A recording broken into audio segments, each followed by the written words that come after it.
So, hello and welcome to the Fresh Air Sci-Fi Show. I'm Joe. I'm Dave. I'm Luke. And I'm Philip. And we're set up slightly differently. We're trying for a little bit to use Google Meet instead of Discord, because we've been having some Discord issues, and Discord have been actually having issues themselves. So we're switched over. We're seeing how this goes. So if anyone does have any comments on the quality being any better or worse, please let us know. And if we need to find yet another solution, we will. Tonight we are back with both Luke and Philip. It's been a while since we've seen either of them, especially you, Philip, man. Fill everyone in. Tell them what you've been doing.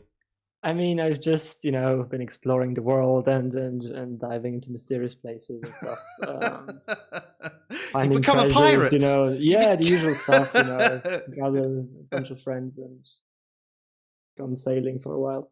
No, but jokes aside, I mean, I've had some things with university, right? I'm trying to apply to a bunch of places, and so I had to organize a bunch of things, and work was pretty intense lately. But now I'm very happy to be back, and I hope that I can continue to be more regular again. Yeah, we're very happy you're back as well. Yeah, most definitely. It hasn't felt the same without either of you, if I'm honest. It's definitely great to have you back. So tonight as well, we're going to be doing a few video reviews. So I say we're going to be doing a few. We're going to do as many as we can. We've lined 3 up. We've got ideas for a few more, but we may get stuck on the first one because you know how long it takes us to answer even the simplest question when it's just Dave and me. And there's 4 blokes who are just going to waffle on endlessly now. So it could be even worse than usual. I'd just like to say hello to everybody who's joined us recently, especially those who are already joining us in our chat. And we've got Bible, Daniel Kelly, and Srida there right at the beginning. Great to have you here. So yes, hopefully these videos will be at least somewhat entertaining. The first one's actually been out for a while. It came out, was it just before Christmas? Yeah, it was like a few months ago, wasn't it? Yeah, so that it was Capturing Christianity. And he basically did 3 questions for atheists. And I actually responded in text to him, but it was a quick answer. It wasn't like a proper video answer. So we figured that would be a good place to start, and then we'd move on from there. We will update the comments or the description with the links to any of the videos for anybody who wants to check them out. But at the moment, we can't. And hey, Alistair, nice to have you here as well. Hope you're well. So anyway, I'm going to quickly just chuck things into Be Right Back, and then we will be back. Anyway, this is the first one. This one, as we mentioned, should be quite quick and easy. He says, it's 3 sincere questions for atheists by Capturing Christianity. These aren't gotcha questions. I sincerely want to know the answer to these questions. First question is, do you believe that God does not exist? So you kind of either have that belief or you don't. Yes. Yep. Yep. Yes. So not only do I believe God, as in his God, does not exist, I don't believe any gods exist, personally. I'm talking about an objective reality. If someone wants to be sneaky and talk about how, oh yeah, it exists in the mind or it exists in stories, yeah, great. That's not what we're talking about. And that's what no one's talking about that when they're asking that question. Right, and I know that's something some people go, or some go, yeah, well, some God that's never been claimed in the history could exist somewhere in the... Okay, yeah, maybe it could, whatever. I'm not saying there is no possibility that gods don't exist. I believe gods don't exist. That is how I think atheism should be described, but I'm not prescriptive with that definition. If someone is any form of non-theist that wants to be known as an atheist, hey, I don't mind. You don't have to adhere to my definition or what is considered the normative definition within philosophy of religion, but that is how I would choose to identify, and I think it would make things clearer if everybody identified that way. You either believe that God does not exist or you don't. If you answered yes, to that, then you're ready for the next question. The next question is, do you believe in evidentialism? Evidentialism is the view that your beliefs ought to be proportioned to the evidence. You shouldn't just believe something without evidence. Yes, I do. I believe Yeah. in evidentialism, and I think most of us do. I think it's more nuanced than just present me with physical evidence, but Oh yeah, sure, but I don't think that was implied by what he was saying. no, but a lot of atheists that I've come across kind of say that, present me with the actual physical evidence rather than proportioning it to, say, arguments or testimony or what have you. I think the problem comes down to the misunderstanding of evidence. And I think this is what I actually responded to him when this video first came out.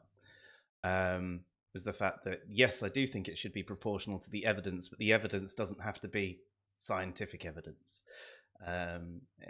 There are a number of different types of evidence, and something like Dave going, oh well, I went to Llandudno at the weekend. I mean, and that's enough evidence for me. I know that Dave lives relatively close to it, and he sometimes goes there, and that's enough evidence for me to believe such a minor claim. It's Llandudno, not Llandudno. Llandudno. So yeah, I think that's the bit that many people miss out there and get a bit confused. There's this thought that evidence has to be this scientific thing, and there's even the thought that all empirical evidence is scientific evidence, and if it can't be tested and repeated, then it doesn't count. But there is that entire evidence issue that clouds questions like this. As Craig mentioned on his questions, bad arguments that us atheists make, a number of them go, that's not evidence, I said evidence, rinse and repeat. That's not evidence. They'll only accept a certain form of evidence as evidence, and everything else is not evidence. Yet equally, they will sometimes be like we would and accept a friend's testimony as evidence. And there are some that are super skeptics that will go, well, no, I don't believe you, but I just don't care enough. Well, why don't you believe them? Why do you think they're lying? Well, I don't think they're lying. So, I mean, where are you? Well,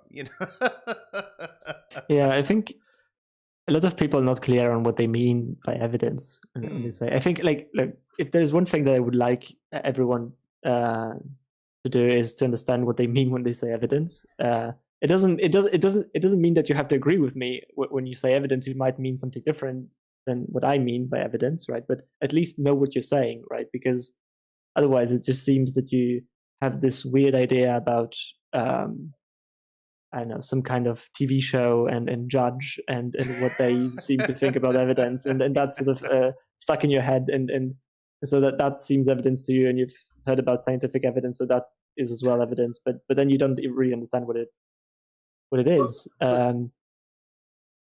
Sorry, Philip.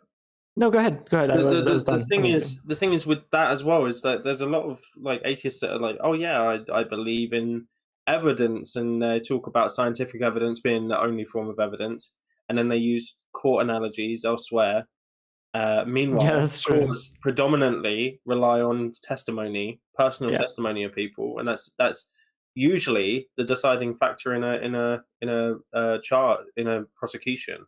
Actually, like there is a lot of stake put in like DNA evidence and stuff like that, but a lot of the time that stuff isn't available, or they haven't done that because the crime isn't worth it, and so they go for personal testimony. And if you're going to use a court analogy for one thing and say this is how courts work and this is how courts use evidence, like it seems a bit silly to me that then you wouldn't. This is how courts work and this is how, like, you're not proving someone innocent, or or this is all the court analogies they use, and then you're not using the evidence court analogy as well. It doesn't make sense to me. I mean, I think court analogies are a bit problematic anyway, but even a court would say testimony would be a strong form of evidence. So Steen says, evidence is what comes when evidence has failed. You forgot dividends.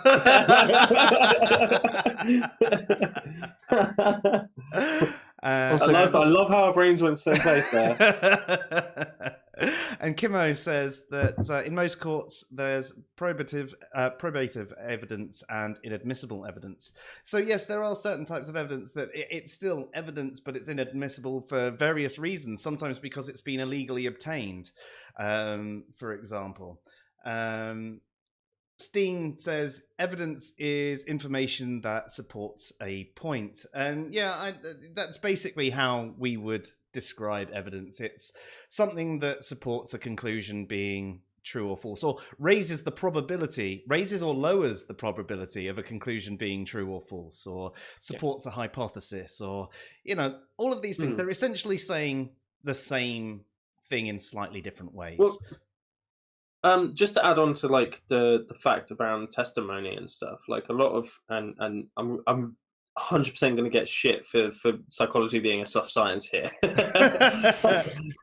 I'm going to say it anyway. A lot of the psychological research that we do, especially older psychological research before we had more effective kind of like brain imaging technology and stuff, was self-report.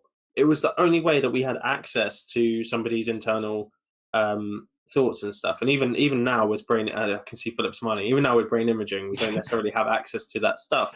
But self-report has been shown to be valid and reliable. We can use self-report as a direct measure of behavior.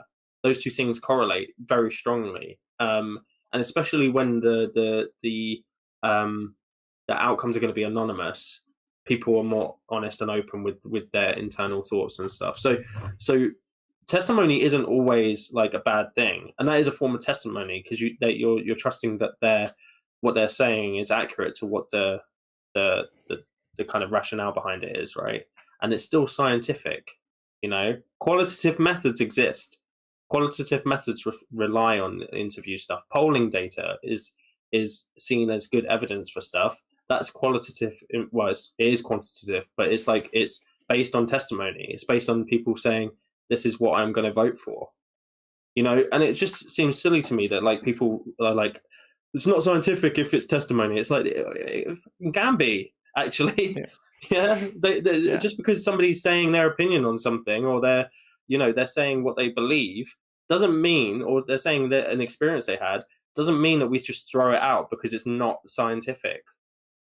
Agreed. I think I would like to, we answered sort of what evidence is, right? It's something that raises the probability of something.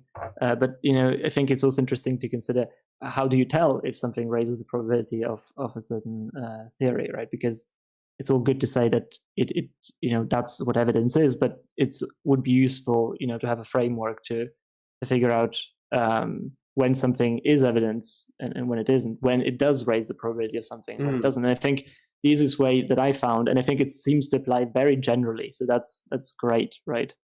To evaluate that is simply to ask yourself, you have the theory, right, that you want to support with evidence, and then you find a piece of information, and then you ask yourself if, by just knowing the theory to be true, right? Let's imagine that the theory is true. Would you predict the thing that you're counting or evaluating as potential evidence, right? And if you predict that, then it seems that is evidence for the hypothesis that you have, especially if that same thing would not be expected on an alternative hypothesis, right? And this is true in court, right? You can see how it works in court, right? Because you can say, well, it is expected that this person would testify this thing if this person was guilty, right? It is expected under the theory that X person is guilty. We would expect this person to testify that X person is guilty, right? And because that expectation exists, right, there is we count it as evidence for him being guilty, right? Of course, when someone else comes in and says, well, the person had a financial interest to say that person was guilty, right? That sort of diminishes that effect, right? Because now it's equally predicted on an alternative hypothesis, right, that person would say that thing. So it doesn't count as much because it's counterbalanced, right? It's as expected on the theory that he's guilty as it is that he is not, right? There are good reasons from both sides to come to the same expectation, and that's why it's not counted as evidence, or counted less as evidence, right? And this goes into scientific evidence, right? If you have run certain tests, right, you have a certain theory, maybe this, I don't know, this drug that you're testing, right, will have an effect, right? On average, this is your prediction. I'm sorry? I'll take 2. Yeah, exactly. Your prediction would be, right, that it has an effect, it has a measurable effect, right, on people. And if it does have a measurable effect on people, right, then it seems that counts as evidence for the hypothesis that drug is working or doing something, right? And if you want to turn into the God thing, right, then you would do kind of the same thing, right? You would ask, well, is the thing that I'm observing expected if I say that God exists, right? Would we expect certain things to show up? And similarly, for God doesn't exist, right? Would we expect certain things to show up? So that's how I would think about evidence. I think that's a really good place to talk about probabilities, actually, because a lot of people don't seem to actually understand what that means. That's probably correct. Well, I've just seen it so many times, because obviously social sciences and specifically psychology works off a lot of probabilities. So you have to like understand what they mean and stuff. And obviously we reviewed a video not that long ago about somebody who was shocked that, I think it was Ben Watkins, said that under theism we have a probability of 1 for there being a moral agent, or there being moral agents in the universe, because God is a moral agent, and therefore it is 100% likely that if God exists, there will be a moral agent. He didn't understand that. At least one. Yeah. Yeah, exactly. Yeah, and so probabilities don't work on, like, it's not the likeliness of it, it's the likeliness true if X is true, right? That's the whole idea. So if X is true, if God exists, for instance, will there be moral agents? Yes, right? If God doesn't exist, will there be moral agents? Well, there's no necessity for that to be the case in naturalism, and that's why under theism, that concept makes more sense. And I get that. I do think we have very strong arguments under naturalism for why morality exists the way it does. In fact, I think they're extremely strong, and I think there's issues with morality in theism, but that's a different conversation. The point still stands. Yeah, exactly. The point still stands. Absolutely. So we can't. People can't hear, oh, there's 100% chance of this thing happening if this thing happens, and then they hear, oh, that must mean God exists. No, that's not what we're saying. That's not the point. It's like if my car was red, there'd be 100% chance that my car was red, right? like that's the idea. Yeah. It's also kind of used in science, because if I remember right, Einstein predicted that gravity would bend light, and he said this is one of the things we would expect to see if that happened. Exactly. And then, many years later, it was actually shown to. We observed that, right? And that was extremely strong evidence that Einstein was correct, right? Because of course that was entailed actually by the theory that by his theory. Right? Yeah. So not finding that, or finding that that's not true, would actually literally prove Einstein wrong. So yeah. Well, and this is the thing with theoretical physics, and I find this frustrating as well, is that when people talk about science, they're talking entirely about experimental science, and they don't talk about this other aspect of it, this theoretical aspect of it. Like, there's so many hypotheses and theories that have been developed that have not been shown to be true for literally decades, or really long periods of time, where they had utility still. Some of them got shown to be wrong, and there was new models that were verified. Some of them got shown to be right, but the model still had utility. It was still used, and I think that when we ignore theoretical physics and theoretical science, it's kind of like saying, oh, well, it's not been empirically verified. Well, yeah, but it looks like that's what it is. It looks like that's what we're seeing. So it may be true, and you can believe that it's true. You can believe in string theory without knowing that string theory is the case. And it may be that string theory is either proven or disproven at some point in the future. But mathematically, it seems to make sense at the moment. So yeah, we can kind of see this when we look at Thomas Kuhn and his scientific revolutions, in that a lot of people think that once a scientific theory is falsified, it kind of gets put aside. But Newton's laws were kind of shown to be faulty, but nobody exactly dropped them immediately, because they still had this utility for predicting certain things, and they helped us navigate the world. So science doesn't even drop stuff immediately as soon as it's shown to be wrong. They take what's useful and keep going with it. Yeah. Yeah. So- Sorry. No, go ahead. Go I ahead. was just going to Yeah. read a couple of comments out. But so if you wanted to jump in first, then go for it. No, I just wanted to say I think that's like the things that we were discussing now just show how applicable this sort of concept of evidence is if conceptualized this way, right? You can look at it in the courtroom and it works. You can look at it in archaeology and in history and it works. You can look at it in philosophy and it works, and you can look at it in science and it works. It works everywhere, right? Because that seems to track what we tend to mean by evidence very well. So I would encourage people, maybe not. I mean, if you don't want to adopt this view of evidence, then don't, I guess. But it's like at least have a view, I guess, on what you mean when you talk about evidence. That Yeah, would be and helpful. It also Don't helps just with be- coherence. Exactly. Yeah. Because quite often it's testable and repeatable and verifiable and okay. But I mean, what those are- is, they're yeah, great there's- qualities for evidence yeah, to they're have. They great are qualities, amazing right? qualities Yeah. for evidence to have, but that's Yeah, not the absolutely. be all and end all. And if you can say, Yeah. I only respect evidence that is testable and repeatable and everything else is a bit wishy-washy, then okay, fair enough. But it doesn't make it not evidence if it can't be testable, if it's not a repeatable thing. I mean, Dave has an example that he brings up quite often where he says, what if, there's a little bit of DNA evidence, but it's destroyed in testing, so you can only get one test out of it. Does that mean it's not scientific evidence? Does that mean, if you can only make one test out of this particular thing? Yeah, that's actually a great point. I think you always need to keep in mind also the domain, right, which you're in, right? Because if you are in a domain where you can repeat the experiment, right, and then you have an experiment that is not being repeated, right, then you should doubt what is going on, right? Because there is the possibility of doing that, but someone is clearly not willing to do that, right? So you're not testing it as thoroughly as you could, right? And if you have the availability to do that, then you should. Right, Most absolutely. These are great qualities, right?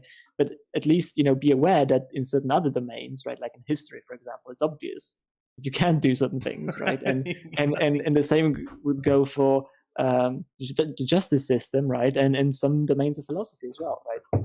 Or actually, quite a lot of domains of philosophy. But right, so just be reasonable with the domain that you're working within. I guess is the point. Yeah, that's fair.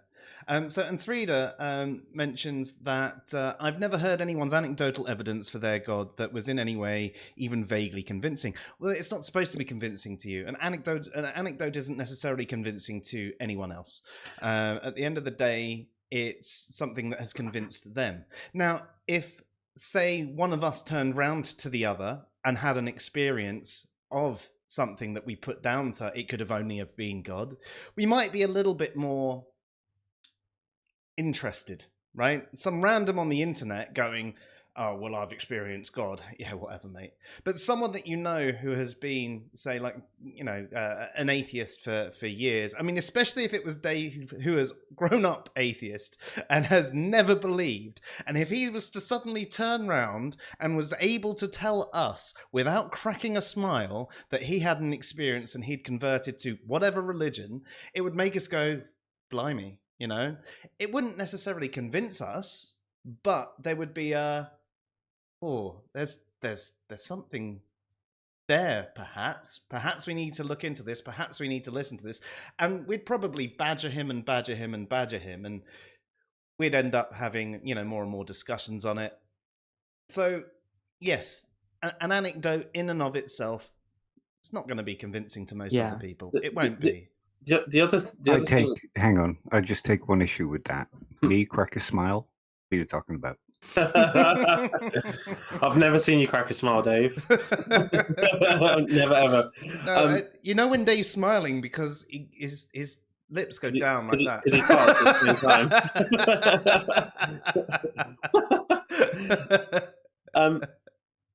The other thing about anecdotes and stuff like that is that the reason a lot of people don't find them convincing is partially, well, not partially, entirely almost, because of their bias. Because in order to believe an anecdote, you need to be able to empathize or sympathize or be able to kind of put yourself in that position and imagine that experience happening to you to a certain extent, right? Yeah, it needs to be realistic from your perspective. And if it's not realistic from your perspective, then you then say, well, maybe you start to make sense of it from what your perspective of that could be. So you might say, oh, maybe you had a psychotic episode, maybe you were dreaming, maybe you had taken some medication, or you were drunk or something like that, and you start to add these other things in that make more sense to you from your own experience. Like maybe you had taken hallucinogens and you had an experience when you were on drugs, or maybe you had you were dreaming one night and you had this really vivid experience of something very similar, or maybe that's the only way that you can imagine that being the case because you've never had any kind of religious experience. And I think that whilst I agree, I've never been convinced by an anecdote personally, and I've always done that myself as well. So I'm also guilty of that, which is fair enough. Like I don't see an issue with that. We shouldn't break down the importance and the kind of the feeling that person had during that experience just because we can't imagine ourselves going through that ourselves. Yeah. Like I think that's one of the biggest issues I have with atheists is that they just go, well, you must have just been ... fill in the blank, right? And I think that's like totally missing the point. You need to ask them, what was that experience like? What were you doing? What exactly happened and stuff like that, because otherwise we just don't understand it. This is why I actually loved when Emerson was going on about how he was experimenting on his congregation when he was a charismatic Christian, and he noticed that they were all feeling high and everything like that, and he started saying negative things about God and things like that, and that had no influence whatsoever. Started playing a few bum notes on his guitar, and he noticed the music was knocking people out of their feelings, and the entire experience was everybody's feelings and connectedness over the music. But to each other, they were all feeling that. So they would have an anecdote that they were sharing, and they could share it to each other. And that reinforces. So their anecdotes will actually be good evidence for each other because they're things that they've all shared or seen other people experience within that church. Yeah, I think this is a great point, right? Like, very important thing to realize, because like the other day I put out a tweet which was basically about extraordinary claims that require extraordinary evidence, right? Which is something that I tend to defend because I think it's a pretty good meme, right, to put out. I mean, it's not perfect, it has its flaws, but it's a pretty good way. And by the way, if you Christians, which you seem to like evidentialism, right, then evidentialism seems to entail a charitable interpretation of extraordinary claims that require extraordinary evidence, right? Because you need proportional evidence to the claim, right? So if a claim is extraordinary, right, then you would need extraordinary evidence. Again, charitably interpreted, it doesn't mean that it needs to be miraculous. It doesn't mean any of that. It just needs to be like on the higher end of the credibility raising pool of evidence that you have, right? That's basically it, or multiple pieces of evidence that would get to that. But there was someone, right, that I got into conversation with, and I essentially said that sometimes this extraordinary claims require extraordinary evidence, right? It's very hard to say fast. But sometimes this gets used, I feel like, by some people in a bit of a dishonest way, right? But that, I think, seems to be general, right? You can take almost any sentence and use it dishonestly if you want to, right? In that, whatever someone presents, right, you just say, oh, extraordinary claims require extraordinary evidence, and that's it, right? That's the end of the conversation. That's a way for you to not face anything, right? I've seen that happen sometimes, right?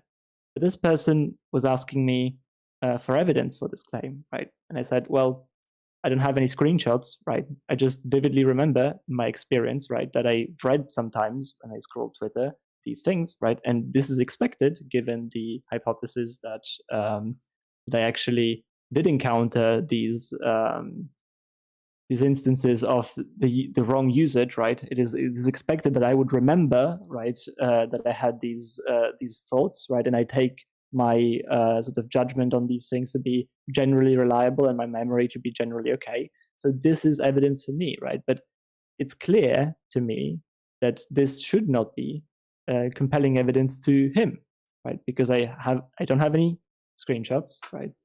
He just hears me, a random dude on the internet, to claim essentially on top of what he already claimed that he vividly remembers this happening, right? And that's not compelling evidence. And just to the point of what we were just saying, right? We all live in these different epistemic contexts, right?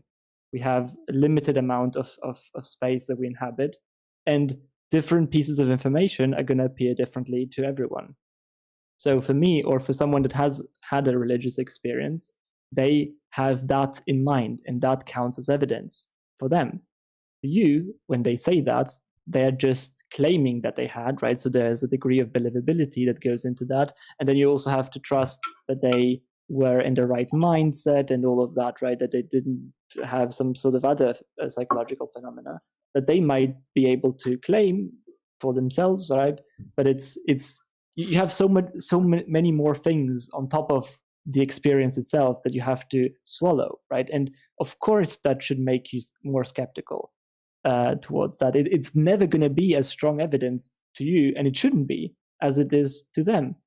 But that's fine. That's okay, right? That's how these things work, right? They are relative to the context and the experiences that we have. And so I think that's a very important point. And it's important also in the contrary, right? Because sometimes religious people get upset that skeptics don't accept these things, but they shouldn't expect, in my opinion, that it's perfectly reasonable for a skeptic to reject these things. And it might be reasonable for someone that has actually had this experience and that knows all the things that were going on to feel like this is good evidence to them. It's fine, right? It's okay from both sides. It's important to realize this. So next up, Daniel Kelly says, I agree with the probability thoughts, but I'm not sure if Cameron is instead dancing towards the idea that there needs to be this singular, unquestionable piece of evidence in order to defeat God. Now, that might be the case, right? That might be the case that he's doing that. But I'd suggest that with any form of rationality, right, especially with a question this big, I think that both theists and atheists need to have multiple pieces of evidence, a variety of arguments and things like that. So, if he's dancing towards there needs to be one singular unquestionable piece of evidence to defeat God, well, no, because I remember this video, and I seem to remember him starting out and him saying he's asking this sincerely and he's genuinely wanting the answer. And then I think I know what the next question is, but it is a gotcha question. The first two questions are there to make you say yes and then yes. And yes. And then the third one is to go, well, if I remember rightly, we'll come to it, but it's like, well, what about that? And then it's like, and it is. I think he is dancing to that. I think I think this isn't as honest as he's making out. Personally, I mean, I can't remember this. It was before Christmas, I think, that I saw it. I've had a lot of beers and bourbon since then. If I remember rightly, and we're obviously going to watch it, but the third question is, well, then what evidence do you have that God doesn't exist? Yeah, right? I'm pretty sure that's where he's headed. Which is good that we've clarified what evidence can be. So we have a number of different arguments. If he's doing that as well, he's being a bit disingenuous, and there's a bit of asymmetry going on, because I'm pretty sure he would argue that for argument for God, it's a cumulative case. Yeah, that's true. I mean, I don't know if he's trying to get to the idea that there needs to be a single piece of evidence, but he's definitely laying out a trap, right? That's such a clear pattern, right? You want I haven't watched it, so. Yeah, I mean, I'm pretty sure, like, even if you haven't watched it, right, it's pretty clear what the third question is going to be here, right? I do think, however, that even though it is a trap, it's something that is worth thinking about as an atheist, especially if you answered the first two questions as yes, because although it is a trap, it is true that if you answered yes to the first two, right, then you should have an answer to the third. Yeah, that's true. It's inescapable. But and your yeah. evidence should be something slightly better than not evidence.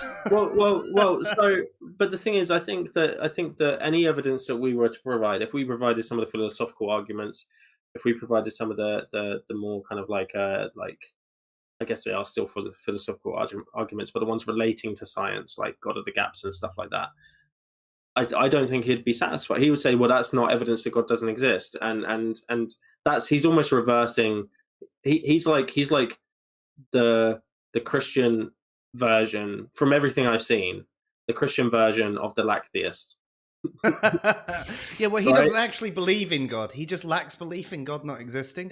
Yeah, well, exactly. Yeah, but he does stuff like this, and like if we said, oh yes, I believe in evidentialism, I believe God does not exist, and then he asks this third question, which we all know is coming up, and then we say, well, we have the problem of evil, we have all these arguments. But then this is the thing. This is actually a trap for people who only see evidence in the scientific evidence light, because I don't think it works for people like us who don't see that. We would even say arguments can be evidence. Mm. So I saw that recently. That's going around on Twitter at the moment. Yeah, that's can't be good. evidence. And they're using an argument as evidence for that, for that claim. Oh my goodness! Yeah, that's the only thing I have they've that got person to blocked, go on. so I saw it in a screenshot. I'm glad I. Steen mentions a single data point that is not repeatable will be challenged unless it has significant other support. An example is discovering a tooth and being able to tell it's a specific dinosaur. I'm with you there. So especially if you're talking about, like we were, say, so a piece of DNA evidence in a court case that could only have been tested once, yeah, unless there were other corroborating bits, yeah, it is highly questionable. We're not contesting that, but it doesn't stop it being evidence. It's just, if you can't repeat it, it just becomes more questionable. Kimmo mentions as well, like an item of evidence won't always be dispositional, while a body of evidence might be, which is a fantastic point. Thank you, Kimmo. Steen mentions this is exactly why badgering theists is counterproductive. The more they do not respect atheists, the less likely they are to listen. And it's very, very, very true. It's almost why there's very little point in having those discussions. I think we should build bridges and, communicate with each other on things that we actually do agree on outside of the religious side of things. And then if it just happens to come up one day, you're having the discussion, you're having it as friends rather than having it as enemies. And that's what happens online with all of the discussions. It is theist versus atheist. It's not my mate who's a believer against me who's not, and having a just chat about our beliefs. And do you know what, if we don't change each other's minds, it doesn't fucking matter. And I think that's the only way you can really have a productive conversation with a lot of theists and other atheists about this sort of thing. Yeah, I also just want to say, to be fair to Cameron, I don't think he's the. I mean, he seems to be more informed on sort of philosophy, and I've seen him be charitable to atheist positions on his channel. Right, he brings pretty good, actually great atheists on from time to time to discuss, and even in conversation. Right, he had Oppie on numerous times. I have a lot of problems with Cameron in certain areas. I think he's done some things that I really don't like, and I don't like some of his language. But he's not a Frank Turek. Although he recently interviewed him, right, without questioning some of the very questionable things that Turek was saying. But I would put him above that tier of really just completely uninformed theist that just wants to say that atheists want to sin and that's it. I think I'd have to agree with you there. There's a lot of stuff that I've seen him do, which has made my eyes roll. Considerably. Me too. And then sometimes he puts forward these really great arguments, and I'm like, You know how sometimes we talk about William Lane Craig, and when he's in philosopher mode, he's like really good, and when he's in apologist mode, it's like, oh, fuck off.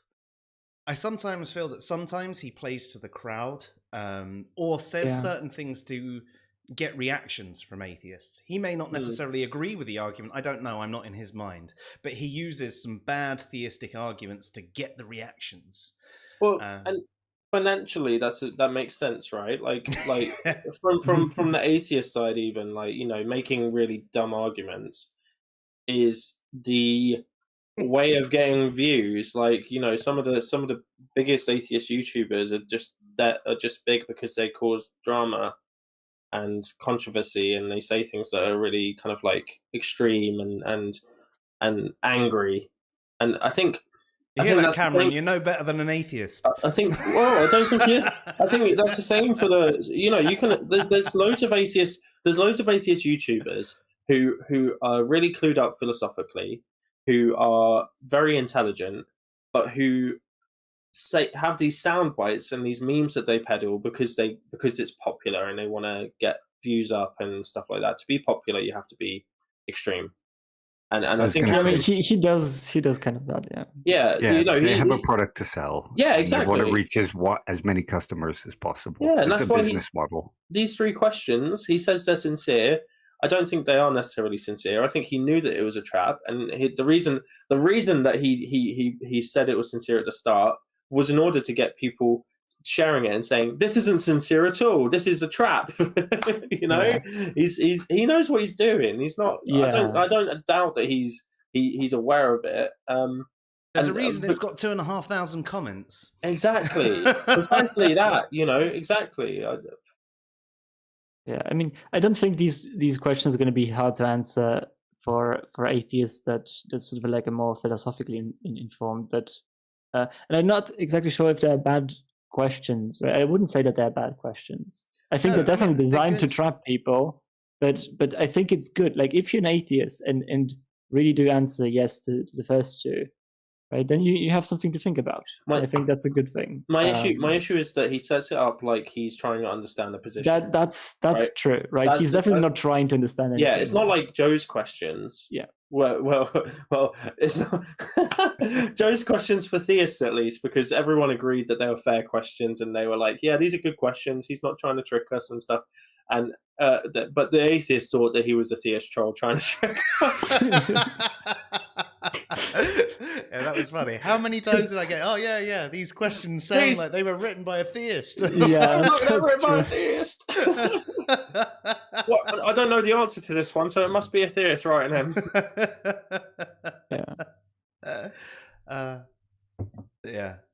Right. He's definitely not asking these to get like. I mean, he knows exactly what a lot of atheists believe, right? And that they're designed to make them uncomfortable. That's pretty much.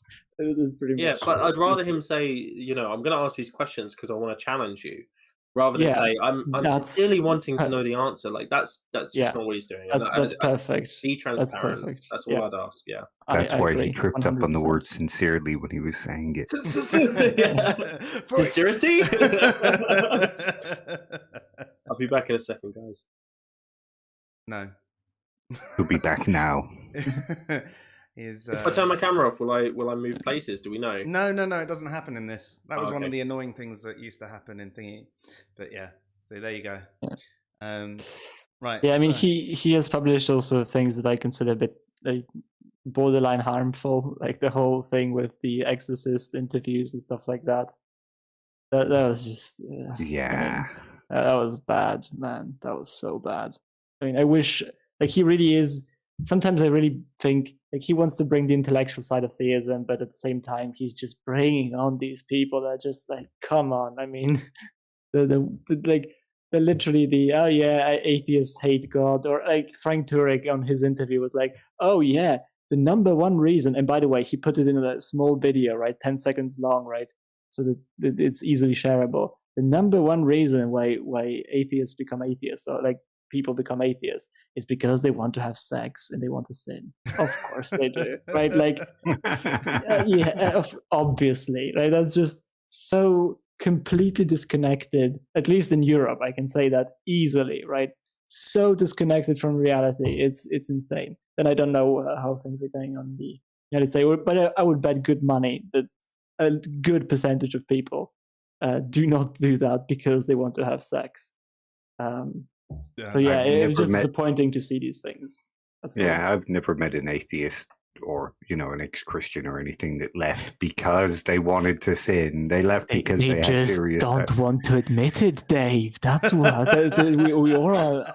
That could be the case. They're just hiding their persona so well. Yeah. I mean, I want to sin all the time, but I just say that I don't, and that's not the reason. And that's it. I mean, atheists do constantly lie, don't we? Yeah. Yeah. We have no morals. We tell you we don't eat babies, but we do. We definitely do. Yeah, we definitely do. Yeah. Okay, Banana Man.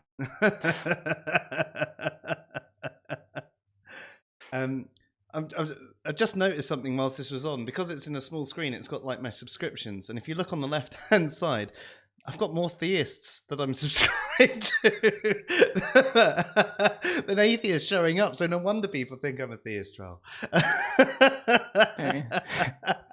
Answers and reason exposed. But you know what? That's exactly the sort of thing someone who doesn't want to think. I mean, could you imagine someone like Uni suddenly seeing this, and going, "See, look at him. He's clearly got loads of theists, and the only one on there that it claims not to be a theist is bearded heretic." Man, I know critical cripple isn't a theist either, but that would be ignored. And you go, "Yeah, and bearded heretic, he's on there as well. So they're all theists, man. They're all theists." Yeah, to be fair, though, right, if we want to bring it back full circle to evidence, and I always thought this, I think, actually, when on Twitter, even for me, right, if I defend a theist, or if I defend a theist argument, and someone comes into my chat and says, "Oh, well, you just believe something silly about theism, right? You have a sky daddy or something." That's just a stupid comment in the first place, even if I was a theist, which I'm not. But I get why people believe that I am, and I don't think it's unreasonable, right? Because it is expected under the hypothesis that I am a theist that I would defend a theistic argument, right? Most people who defend theistic arguments are theists. It's just obviously the case that if someone just looks and sees a conversation mid-flight and sees someone defend a theistic argument, that they're going to assume that I'm a theist, and I'm okay with that. I just wish that they weren't as aggressive about it, and maybe that if they didn't look it up and look at all the evidence, that they then don't insist that I'm a theist in disguise. That's where things get weird. I think that's where a lot of these things are. Yeah. I mean, it happens to me all the time. I mean, we all get accused of being a theist. From time to time.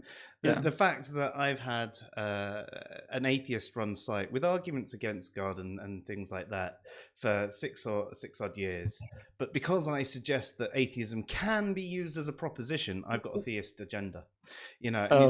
Wait. Are you guys not theists? I thought this was the theist trolls group. We are streaming, Luke. I've got my cross on. I've got my Bibles You're behind not supposed to say that out loud. We're streaming. I'm sorry. Yeah, we're not offline, man. That's what I thought. That's what you told me, Joe. But we weren't supposed to tell everyone. It was going to come out. We're going to have a revelation in a couple of years' time and have this massive conversion of all the atheists that we. Yeah, exactly. That was a conversion. Exactly, conversion. Are you guys employed by Craig Reed as well? He's paying my bills. Well, Craig Reed's giant conspiracy. Craig Reed TCR, the conspiracy regime. It all makes sense now. This is Double clicks. Anyway, let's carry on quickly. Those are the first two questions. You answered yes to both of those. If you have the belief that God does not exist, and you also believe in evidentialism, you're ready for the third question. And third question is, what is your evidence that justifies your belief that God does not exist? I'm so surprised. Magic, I'm shocked. Yeah. I'm shocked. Yeah. I had So no this comes idea back to that everything question that was we've coming said up. up to this point, though, that evidence isn't just this scientific evidence, it's all the arguments and things like that. Different things. It's a cumulative case, right? Dave and I did a two-part series called Why the Hell Are We Atheists? The first one randomly got cut off after half an hour, and we carried on talking for 2 hours about our experiences and didn't realize we were cut off. And the second one was justifications for one, how a does not believe in God's atheist could justify why they don't believe gods don't exist, but also don't believe gods do exist. And then we said, well, why the hell are we atheists? And we gave our justifications. And it was a cumulative case. So why don't we go in the order it is? I don't know if it's the same order for you guys, but it goes Philip, Dave, Luke, and then me at my end. No, it's not the same Okay, order. well, that's how we're going to do it anyway. Okay. And you just give one reason at a time, and I understand that we've all got multiple reasons, so go for it. Yeah, so I'm gonna just say the Hiddenness Argument. I think it's a brilliant argument. I believe that provides ample evidence for the non-existence of God. It's basically the idea that if God exists, we shouldn't see the existence of non-resistant non-believers. But because non-resistant non-believers exist, that shows that God doesn't exist. There are many forms of God, a personal God that wants a relationship. Just to clarify, Schellenberg, which is the philosopher that sort of formalized this argument, talks about theism being a form of personal ultimism, which is sort of a broader metaphysical view. But essentially, that sort of proves that God doesn't exist in a deductive form. I mean, of course, I'm talking about proofs here. By proof, I just mean a valid deductive argument. I'm not saying that it's unquestionable, although I do think that the premises are extremely, extremely strong. And of course, there exists a bunch of non-deductive versions of the argument as well. So if you just prefer a more inductive case for the non-existence of God, you've got that too. And that's going to be my sort of reason, although I have many, many others. That's all right. We don't have to go through them all tonight. Dave, one for you? And there's loads to pick from, but I'll first go with the incoherence. Oh, damn it. That was going to be mine. Yeah, that's what, another one. Yeah, just the actual incoherence of it. So if we think about something like conceivability entails possibility, I can't actually conceive of any kind of God existing in some kind of supernatural realm that has existed forever, but does things and has a mind that's immaterial and thinks thoughts, but exists timelessly. Yeah, no, that's a good one. Luke? I'm probably going to go with the blind watchmaker argument, just to change tact a little bit. I think it's so it's based off of the watchmaker argument, which is that because we see things that look like they're designed, then they probably are designed. Like the idea of seeing a watch on a beach, and it's complex, it's really complex, and couldn't have occurred naturally. So therefore, it had a designer. It looks designed, so therefore, it must have had a designer. So that's the watchmaker argument. The blind watchmaker argument is that there are so many issues with like the biology and the functionality of many different organisms, including one of the best examples I can think of is the giraffe, which has a nerve that goes from its brain all the way down its neck, under its heart, and then all the way back up to its brain for some reason, for something quite important as well. And we all have that nerve as well. And like, it doesn't use an inhaler to be able to breathe. Yeah, stuff like that. Yeah. These things. You'd expect that if there was a designer who was perfect, that they would be able to design something perfect. And the other part of that as well is that you see different types of behavior. The same type of behavior occur in two different ways. So flight, for instance, you have birds who use their entire arms to fly with feathers, and then you have bats that have essentially their hands that have extended and have webbed hands, and they use those to fly. And you'd expect that if there was a perfect designer, they just would have chosen the most efficient method of flight, right? So again, it goes back to that expectation versus what we see in reality. And it doesn't seem like things were designed by a perfect designer. Therefore, a perfect designer doesn't exist. So that's my one.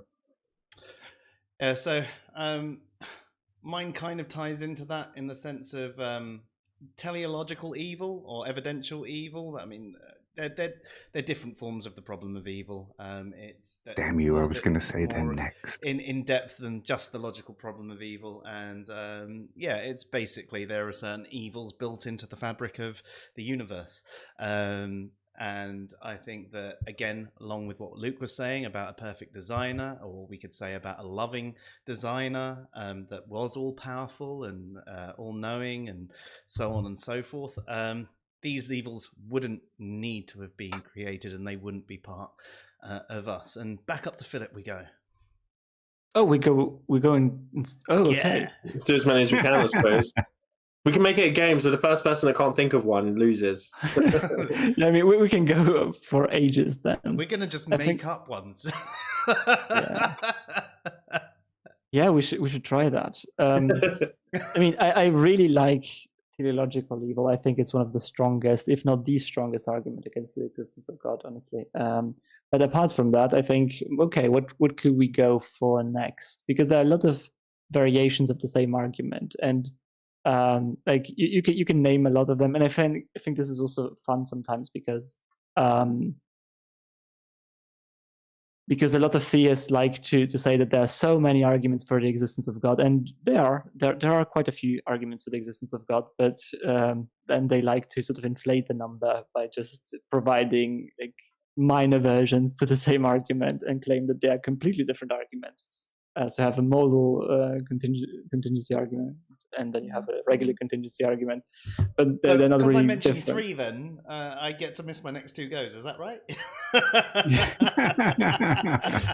I don't think that's how it works. But anyway, I have to come up with an argument. So I'd say that I would just go for a comparison of alternative hypotheses that explain sort of alternative metaphysics, right? So I would say that I'm a naturalist, and I think that naturalism has the same explanatory power, if not better explanatory power, with better parsimony, and has some better explanatory characteristics and better theoretical virtues, and it's simpler. And so ultimately, naturalism is more likely than theism, and naturalism entails that theism is false. So there is the argument against theism. That's what I was going to use.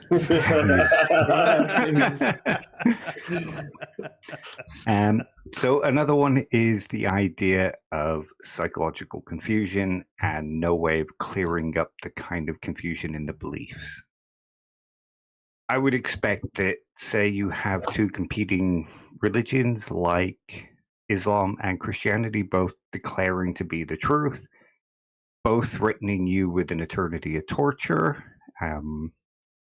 You would expect that God would somehow influence you to, or encourage you to believe the right one, sort of like Descartes' argument, where he says that God guides him to the right belief. But we don't see any of that. And we are, as creatures, we are prone to creating gods to explain certain elements of the universe.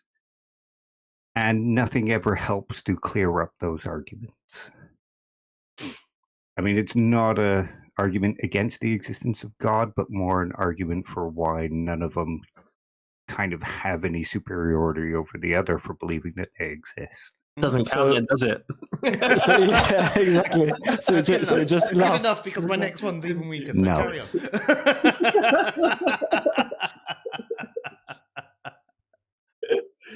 Go on, Luke. Oh, okay. Sorry, I didn't realize it was my turn. So I'm going to go for a really basic bitch argument that we see a lot of black theists use, but I think they use it wrong generally, which is the God of the gaps argument. I think it's quite strong. The idea that we have God as an explanatory power, for the explanations of things in the universe and in the world. And as we develop more understanding within like science, the explanatory power of God reduces. So we've been able to explain such as the things like the diversity of life on the planet, how life came into being, the development of the universe. All these things we've been able to explain over a period of time using the science and other things, whereas the explanation for God hasn't increased at all over that period of time. It's only reduced. So essentially, God is just filling the gaps of where we don't know. I think that's actually a good one. You're basically just saying, the explanatory power of God is slowly reducing, and it's never being replaced with, oh well, this thing actually it was God. It's this thing, no, it wasn't God. It's this. Yeah, and you never see it in reverse. I don't think it's ever occurred in reverse where science hasn't been able to explain something. Science where the explanation for something scientific has been replaced by a God explanation as something that is more powerful as an explanation, if that makes sense. That's not happened. It's always been the other way. So that's increasing, and then God's decreasing. And actually, you're seeing a lot of religious people begin to adopt that into their theology. So they've started to use they've started to accept things like evolution, including the Catholic Church, and all these scientific things, because they are aware that has more explanatory power than like the creation myth, for instance. Yeah, no, good one. Steen's brought one in that I'm just going to say because it says, I have one, but it involves stomping feet and saying, no, no, no. And if anyone disagrees, I go, B-O-P, B-O-P, B-O-P. Yeah, unfortunately, we do see a lot of that online. God. Okay, so I've so far as I've been thinking of these, I've got 3 still jotted down that you guys haven't come up with. And the first one, and I will come back round and hopefully you won't get to these ones, is this is an argument for a particular set of gods, which means it's an argument against other gods. So it's an argument against Cameron's God. And it's the Norse. Their creation myth is far more accurate than Genesis, because they had the 2 opposing planes, ice and fire colliding, and it basically was a metaphor for matter and antimatter that created the universe as we know it. And you'd think if there was a godly inspired book that the creation story, for example in Genesis, would be more accurate. And you actually look at a number of religions, and most of them don't come anywhere close to the scientific description, which says to me that most of these books are not divinely inspired. And the only one that I have found out of all of the religions that actually comes close to the scientific explanation of our universe is Norse mythology. So I know it's not exactly an argument against all gods, but it's an argument against all gods apart from the Norse gods. There you go. Okay, so it's my turn again. It is your turn. Oh God. Okay, we're running out of good arguments. That's why I've been trying to pick ones that nobody else is going to pick, so that it doesn't dwindle them down. I mean, I want to say, right, even if some theists see this and say, oh, they're just like 3 good arguments against the existence of God, that's enough. I'd way rather have like 3 really good arguments against the existence. And I think that these 3 arguments, or a couple of arguments, are so much better than the collection of what theists have to offer. Honestly, I do believe that. But if we're going to just go for arguments against God, I think I'm going to just argue some weird stuff now that I don't think very good at all. Actually, I think it's pretty terrible as an argument, but to have fun, I'll argue that I guess that creationists are right. That they argue that their arguments are really good. So hear me out. So if God exists, right, then the Bible is literally true, right? If the Bible is literally true, then the evolution is false. So if God exists, then evolution is false. But evolution is true, so God doesn't exist. That's it. and basically to support the premises, right? If God exists, then he's omniscient, right? He would have written the Bible with all of his knowledge in perfect ways, right? And all people that are saying, oh no, he would have dumbed it down for us, they just don't understand, and they're wrong. Essentially, for reasons I'm not going to get into. You have sound but no screens. Yeah, I'm looking at it. It's all grey. I'm sorry. That's what I was trying to say before Philip started speaking. Yeah, okay, what is going on? It's all right. You guys all back? You should be. I think I know what it is. Yeah, it looks all back on my end. It's back. Yeah. I'm I still waiting for mine to update. Sorry. I moved a tab over that tab, and boring. You don't really care. It doesn't matter. I basically fucked up again. And Philip just gave the knockdown argument to defeat all gods everywhere, and Joe went and destroyed it. Yeah, it's just... Well, they still heard it, Philip. they heard it. Okay, perfect. Then you know that theism cannot recover possibly from this absolute knockdown of an argument. Theism smash. Yeah, basically, creationists are correct in specific claims, right? They're correct in saying that the Bible says that evolution is false, and there is no question in that. I believe them wholeheartedly. That's actually not true, but whatever. And if they're correct, though, right, then that means that if God exists, then evolution is false. But evolution is obviously true, so God doesn't exist. You know what's going to happen now, Philip. What I'm is just going to clip you out saying, "Yeah, creationists are right." Yeah, perfect. I know that's just, yeah, might as well happen. But jokes aside, right? Even if there's a small chance that creationists are correct in saying that the Bible what the Bible means is literally what is written in there, right? And that the creation story is a literal account of what happened. Even if there's a tiny chance of that still would count as some bit of evidence against theism, provided the other premises are also correct. And I don't think that's unreasonable. I mean, I think it is unreasonable. There can be good arguments and there can be okay arguments, you know. Yeah. This is not even an okay argument, just to be clear. This is pretty bad. But but they're all part of the overall case. And I think what you're suggesting is it's sort of, I mean, biblical literalism is pretty easy to debunk. It's just most Christians are not literalists. But I mean, it's not like you can debunk it really. I mean, how would you debunk literalism, right? Well, I mean, you don't have to be a literalist. No, you don't have to be a literalist, but you don't have to. No. I don't think Christians have to be a literalist. Most atheists are Bible literalists, though. Yeah, no, it's ridiculous. Yeah, well, I've proved literalism wrong. Yeah, but that's a metaphor. Doesn't matter. I've still proved literalism wrong. So all religion's false.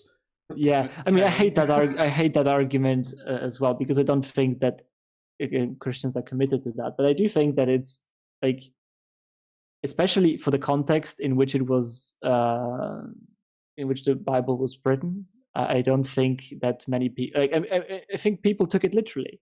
Like, why would they question what was written there? I think actually probably the first people that read that thought. I mean, a good portion of them were probably young Earth creationists. Why would they doubt that? They didn't have anything else to go by. I mean, there were still some arguments that can be made against sort of a more, I guess, metaphorical interpretation, right? And it's true that in the history of Christianity there was always a tradition of this type of interpretation. But I think that for a lot of common people, this literalism was the way to go, and it's still today for some. I kind of don't agree, but like, I kind of also agree. Like, I'm in the middle. I think there was probably some people that took it literally, and they probably were the common people who were like illiterate and stuff. I don't think it was written to be literally taken. I think the intention of it was to be a metaphorical, poetic account of the creation of God. And I think that the reason I say that is because I think, like, having read oh my god, I've forgotten his name, Battling the Gods by Tim something. He talks about atheism throughout history. He's quoted in one of Joe's articles about the history of the use of atheism, but he talks about how during like ancient Greek times, which is kind of prior to Christianity and stuff, whilst they believed in the gods, they didn't take the stories as literal accounts of what the gods were doing. They were kind of like stories about the gods and stuff, and like all the myths about heroes and stuff. Back then, it wasn't like, oh, this is an actual story about Hercules or anything like that. It was this is an exaggeration or a poetic story about this person to represent what he is. And like I think even if we look at like Buddhism, and we think about like the way the Buddha is presented in certain statues and stuff, he's presented metaphorically. Like the traditional Buddha that we know, like Buddha was never fat. Like that's Indian guy. Yeah, that's the idea of that was to show how full of knowledge he was. Yeah, exactly. So I don't think that ancient people were necessarily blind to metaphor or blind to. No, I agree with that. I definitely agree with poetry. Arguably, like if we look at Herodotus, which is like the father of history, a lot of his accounts like aren't literally taken by historians. Like we take bits and pieces, but like for instance, the Battle of Thermopylae, 300. He describes it as 300. Like that's an exaggeration. He did it as a like. He added like what we now know as like narrative fiction into the stories of true accounts in order to make them seem more impressive. And I think that the Bible has elements of that in it, especially like in the Old Testament. No, I definitely agree with that. But I do think that it's. But common people may have also. Yeah, and I do so think that's why I agree as well. A lot of people still believe today, right, that literally that is how the world came to be. And I don't think it's unreasonable to say that the further you go into the past, the more people believe that account. I think it's fairly straightforward. I mean, fairly easy to see why that would be, especially if you don't have anything else to go for to explain the complexity we see. So before Darwin, I do think that it's pretty likely that was sort of a progression where people used to take these things more literally than they do now. Well, Steen actually says he agrees with Luke. He had a good discussion with the theist who was arguing that the Bible's not written to be taken literal, but was a saga, and that some of it was written to point that out. And I do think that from a lot of it, it does seem quite allegorical and metaphorical. But that doesn't mean though. Yeah, people without an education took it allegorically though. That's the thing. Like, so I think you're right, Philip, in thinking about like, and if I think about like the people from ancient Greece as well in that book, those are the people who are more likely to take the gods seriously in that sense, like, and to take the story seriously. They're kind of who the stories were written for, right? To get them to believe in things, to like, especially when organized religion started, it was more about kind of like there's this element of explaining the world, but also this element of societal control, right? And politics essentially. So that's why it was kind of written down. I'm sure that it didn't start out being written down. So yeah. There's I think it's so complicated. That's why like I really try and listen to theologians and people that do theology in that, because and the history of religion and stuff like that, because it isn't really black and white. Like, it's not. Yeah, no, it's not. It's definitely not. Yeah, I mean, I know a lot of people that think that it used to be taken literally always, all the time, right? Yeah. Up until that's not true, right? That's clearly not true. There was a tradition that understood it always like in this sort of allegorical way. But yeah, I think perhaps this is another argument that could be made. I don't want to go into I'm going to save it for the next round. So do it. Go ahead.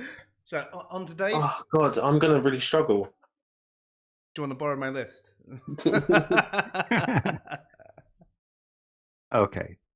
So the next one of the claims about God is that he he gives us these religious experiences, and they kind of enlighten us about how we ought to act.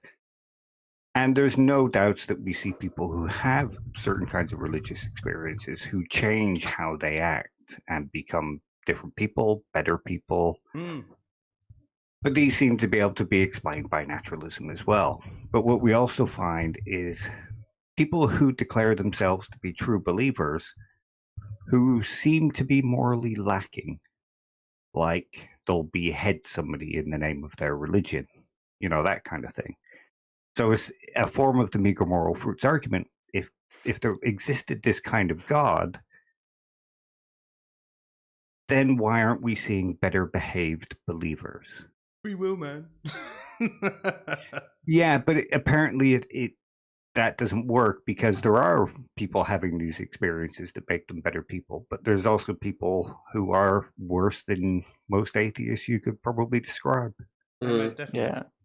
No, I agree. Yeah. I was just chucking that one in there because that would be the common answer to that. Good one, Dave. Luke. Have we? Everyone's cameras just freak out. No. Okay, Right. It just showed your profile pictures for a second. Oh, it didn't for me. Okay, Have we mentioned parsimony yet? As in theoretical virtues? Yeah, I think we have. Kinda. Well, let me expand on what I want to say, and then if we've already mentioned it, then we'll just move on. So No, I think we've already mentioned lost. it in vague terms, but I guess naturalism can explain the things in the world through less assumptions than theism. That's what I said. Oh, God damn it. That's what I he don't said remember first. now. Come on, Luke. Right, okay, so I'm going to make one up on the spot because I don't really know anymore. Yeah, don't do that. I do think- that. Luke's argument against God. Luke's argument We're against God. pioneers in philosophy of religion now. So this isn't a philosophical argument. This is a historical one. Okay. If God, well, I suppose it kind of leads into philosophy because if God, an eternal being, like the God of the Bible, for instance, or any of the gods, were to exist, then we shouldn't be seeing changes, developments throughout history of different gods. We shouldn't be going from polytheism when kind of like religion started in I don't know, like BC times, and then see a development through to Egypt where they started worshipping a single sun god for a period of time, and then see that developed into kind of like in the Middle East, similar area to where Egypt is, into other monotheistic religions, which then developed into further monotheistic religions, and then etc. etc. We shouldn't be able to plot a development of kind of religious stuff if there's a single god that's existed for eternity, and surely that this kind of leads into the divine hiddenness, kind of. But surely he would have made himself known to people prior to like 4000 BC, when I don't know, whenever the Old Testament was written. I'm not entirely sure when it's written. He would have done it much earlier than that, and we should see monotheistic religions way earlier.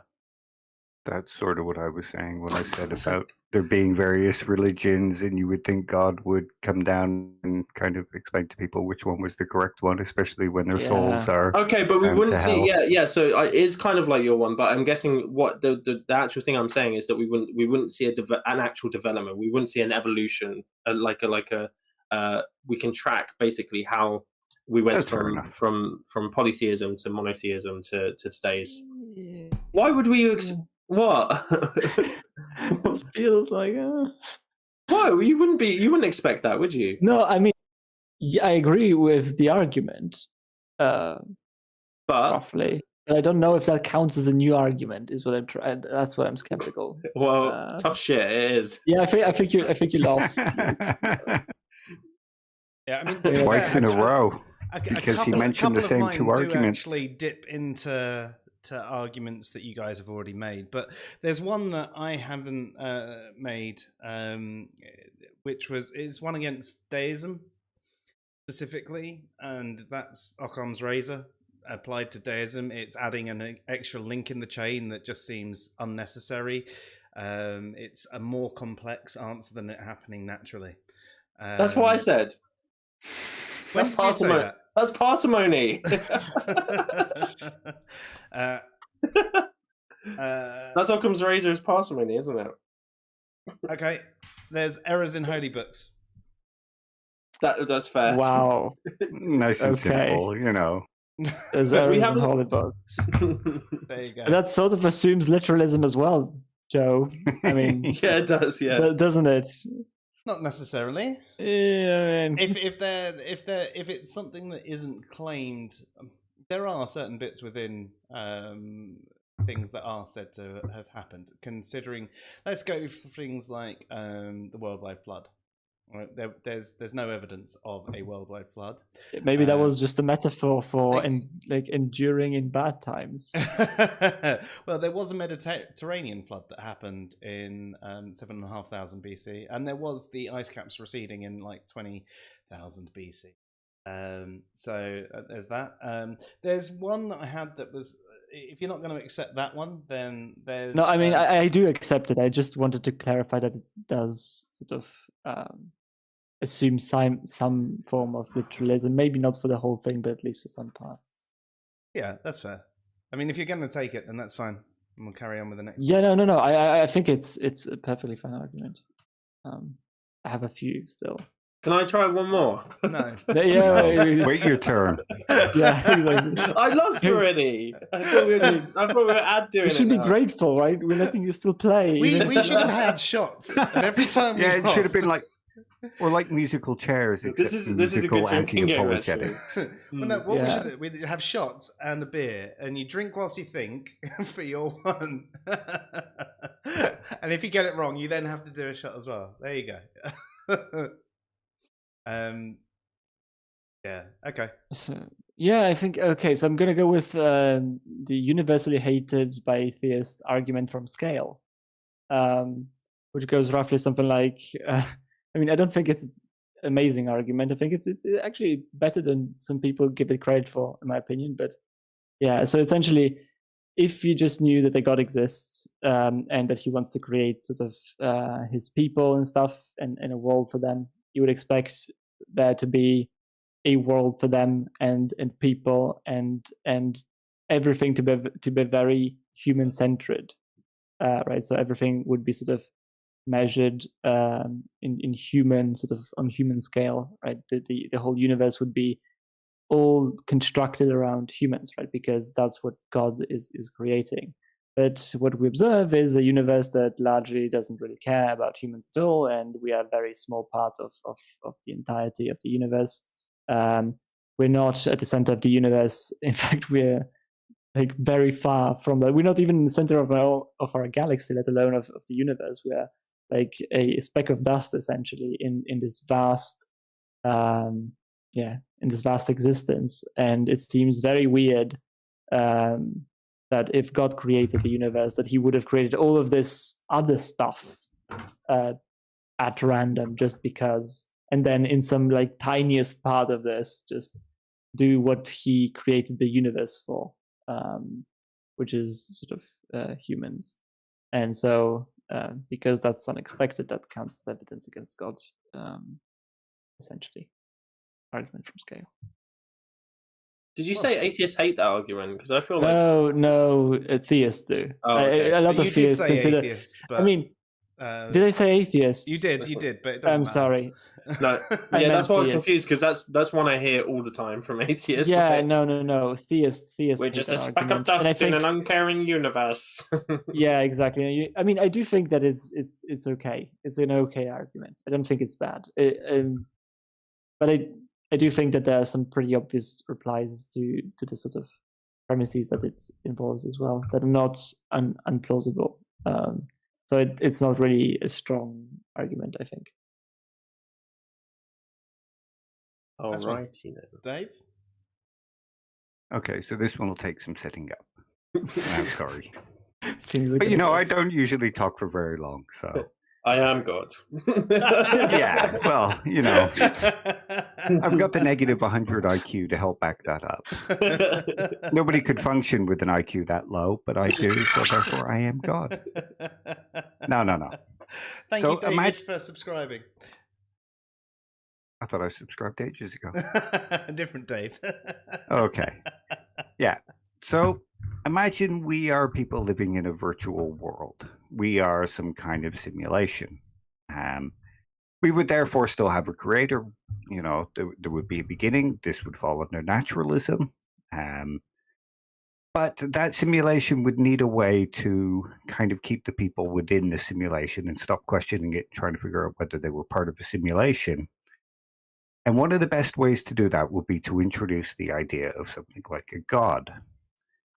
And the people who believed in this god would go out and try to convince other people to believe that this god exists, to stop them questioning whether or not they exist in a virtual reality. And what we see is exactly that. People believing in a god going out trying to convince other people. So therefore, God is just software protection in a virtual environment.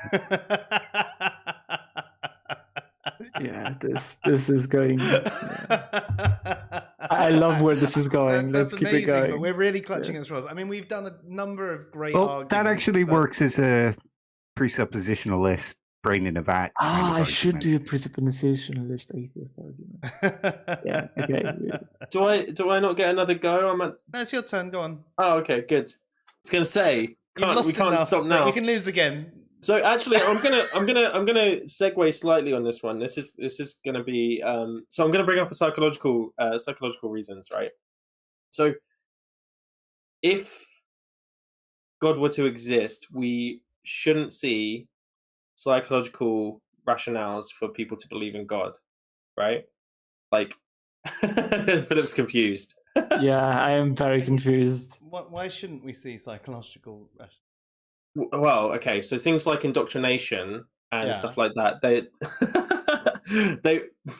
I don't know actually if this makes any sense. I thought of it a minute ago and then now I'm like, wait a second. Yeah, actually, I might backtrack on this one a bit. I mean, it is an argument. It counts. It was completely unique. Let's go with Yeah. that. Well done. Wait, let me try and figure this out because I think I'm onto something here, right? No, I don't know. Well, I guess if God exists, that would be independent of if people had other psychological reasons for believing in God, right? Yeah, no, that's fair. So see what I mean? You're alluding to there is the certain things that religion provides. People, the community, the hope of seeing their loved ones again, and so on and so forth. And some people continue to believe because it gives them comfort rather than because they actually believe.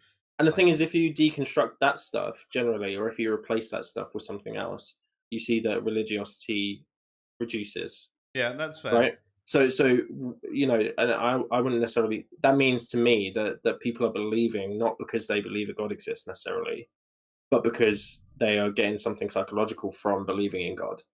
Right. So it's not necessarily. It's an indirect kind of a piece of evidence, but it's evidence nonetheless. I think. Because what you'd expect if God did exist was that people that would have like religious experiences and stuff would remain religious even when those things are replaced, and that doesn't necessarily happen. Yeah, no, that's fair. I mean, I think that's a nice take on it. We'll go with that one. Thanks. Especially as Steen's punishment for you was that you had to shave your beard. What? And, Why? Because I lost it was twice. No, it'd been the third time. Wouldn't Third time? What was the third? What? Because I tried twice in the last go. Yeah. Man, I have like the least philosophical like knowledge here. Like I feel like I'm out of my depth in that regard. I've done well. I've done my bit. Do you know what? I've got a good argument actually. Morality is subjective, therefore God doesn't exist. That's actually not a bad argument. I do think that's actually pretty good argument. I mean, no, except morality I'm isn't objective, so no, but it's subjective. no. I mean, it is plausible that morality is subjective, Joe. I think I'm a moral I'm not even realist. going to respond to it. I'm just ignoring you.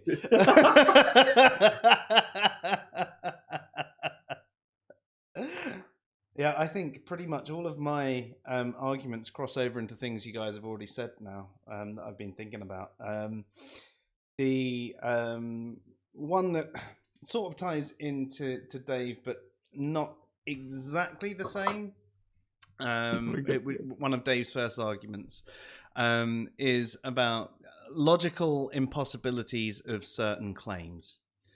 There are certain God claims that are logically impossible, and therefore they can't exist as claimed. Is this like? I mean, this is the boulder issue. Like, you can't create a boulder that you can't lift. No, so I mean, I don't think that's necessarily it. But what I mean by that is, say if you were to claim a god had certain characteristics, and then in all the acts that he follows shows that he doesn't have those characteristics, therefore that god doesn't exist as claimed. Does it? Sorry, carry on. So that's all I'm saying is the fact that if you set up a god, and a god is this, and then actually everything you claim a god is this, basically, yeah, you know, all the behaviors don't match the claim, therefore that god doesn't exist, at least as claimed. It doesn't mean no gods exist, but it means that the claims don't match. Even within the Bible, you see that God is this, and then the behaviors are this, that, and you're like, well, this doesn't match up. A good example is him being omniscient, but then not knowing what Adam and Eve are in the Garden of Eden. Exactly. I mean, I did an entire article on is God omniscient, on Answers in Reason, because there are a number of times where he seems surprised within the Bible that they acted a certain way. It's like, well, you're supposed to be all-knowing. Now people can say, well, there's different forms of omniscience and may excuse it any way or shape or form, but generally what was meant by omniscience, at least originally, was, you know, all-knowing, knowing absolutely everything, past, present, future. But yes. So I think, should we leave it there and move on to the next video? I can keep going. I have a load of other arguments. Yeah, I have another one as well. Do you? I mean, if you want to do it, I'm just looking at the time, and we've only done the first video, and we're an hour and a more than an hour and a half into it. And it was only a minute long. And we were supposed to be doing a couple of other videos tonight. We can have a whole stream dedicated to this. Let's do it. Let's do a drinking game. I'll do some reading, and we can actually do this as a drinking game stream. I think that'll be fun. We can do two parts. We can do all of the evidence that we have that God doesn't exist, and then what would the other half be? I'm losing my mind tonight, aren't I? What's going on? The after party where we're just completely drunk. Justification, but I guess the justifications for us being atheists are the same thing as yeah. We could do devil's advocate thing and talk about arguments. Oh, the arguments for God. Yeah. There are some great arguments. I don't think any of us deny that there are certain things that at least pique our interest as arguments for God. You know, there are certain things that, you know, just the universe in general I'm in awe of, you know, just that. Okay, that's a bit of an argument from incredulity, but it's something that makes me go, wow, how does this all work together? This is fucking amazing, and so on and so forth. But yeah, I mean, should we move on? Yeah, let's watch something else. Yeah. I don't want to do this anymore. I'm losing. And I don't want people to tell me to shave my beard as a. I'm not going to get to use my amazing argument. Would you like to do it quickly, Philip? No, it was a very stupid argument. I mean, I have a couple of pretty good ones, right? But eventually, I was going to just go with like, if the Earth exists, then God doesn't exist. The Earth exists, therefore God doesn't exist. It's still an argument. It's a valid argument. It's a valid argument as well, right? So that seems to count. And I have a bunch. Like, you can make a long list of those. There's one. Oh, what did I see? It was something about the order of creation in Genesis, and how he wouldn't have been able to, you've reached. He wouldn't have been able to do one thing before the other thing, like logically speaking. But I can't remember which one it was. It was there were days before the sun. Oh yeah, around. That was it. Yeah. So the sun wasn't around until the fourth day. Yet, yeah. Anyway, I just want to point out something, right? We just answered 3 questions. These are like I read 11 questions here. Yeah, but it's only a minute yeah. 26. Okay, the other Yeah, one was so like. So we've got to do quick fire Yes. answers as well. Let's do. Okay, let's Sorry, do yeah. This is quick going to be the quick answers. version. Okay. Okay. One Quick last version plus any comedic argument. comments. Sorry. Yeah. One last comedic argument against God. Okay. If Oh an my all-loving God God. exists, then my farts wouldn't stink so bad. My farts stink so bad, therefore That's- a loving God No, doesn't exist. that's an argument Honestly- from evil. Yeah, that is an argument from evil. That's what that is. Or is that just an argument against the dairy? Right. But we got to end on a comedic note, you know. What we do? I'll be right back again.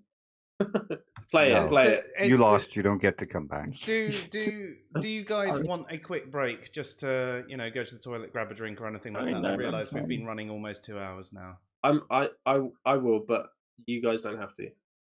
Do you guys want to just go? Do you want to grab a No, drink? I'm okay. I'm fine. But you can do. Okay, if you guys are fine, that's all right. I've got half a pint of water left.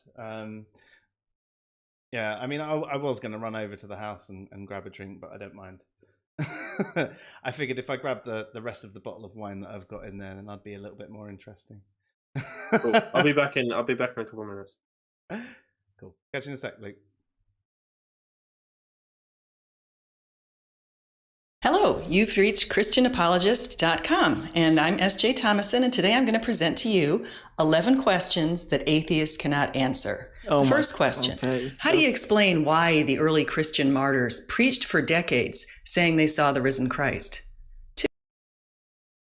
But Luke would actually be really good at answering that one, because it ties into the whole testimony thing that we've had and the psychology of people sort of going, oh yeah, I saw that, oh yeah, no, I saw that, and he'd actually be able to explain that one really well. But do you guys want to have a go at answering it? Wait, They didn't see the risen Christ. Sorry? Maybe they didn't see the risen Christ and it was just written into the tale. I mean, people Yeah. saw Muhammad split the moon. Doesn't mean he necessarily split the moon. Yeah. yeah, I mean, there's so much that can be said here, right? And I Yeah. always dislike these types of questions because it seems that Christians just want one answer that fits everything and one clear answer, right? When there are so many things that it could be in combinations of things, and honestly, none of them seem unlikely to me. Maybe a bit unusual, but nothing like out of the ordinary given the the things that we observe every day, and given even the claims of other religions that have similar things. So yeah, it could be any number of things. Honestly, it could be in group bias and just want like.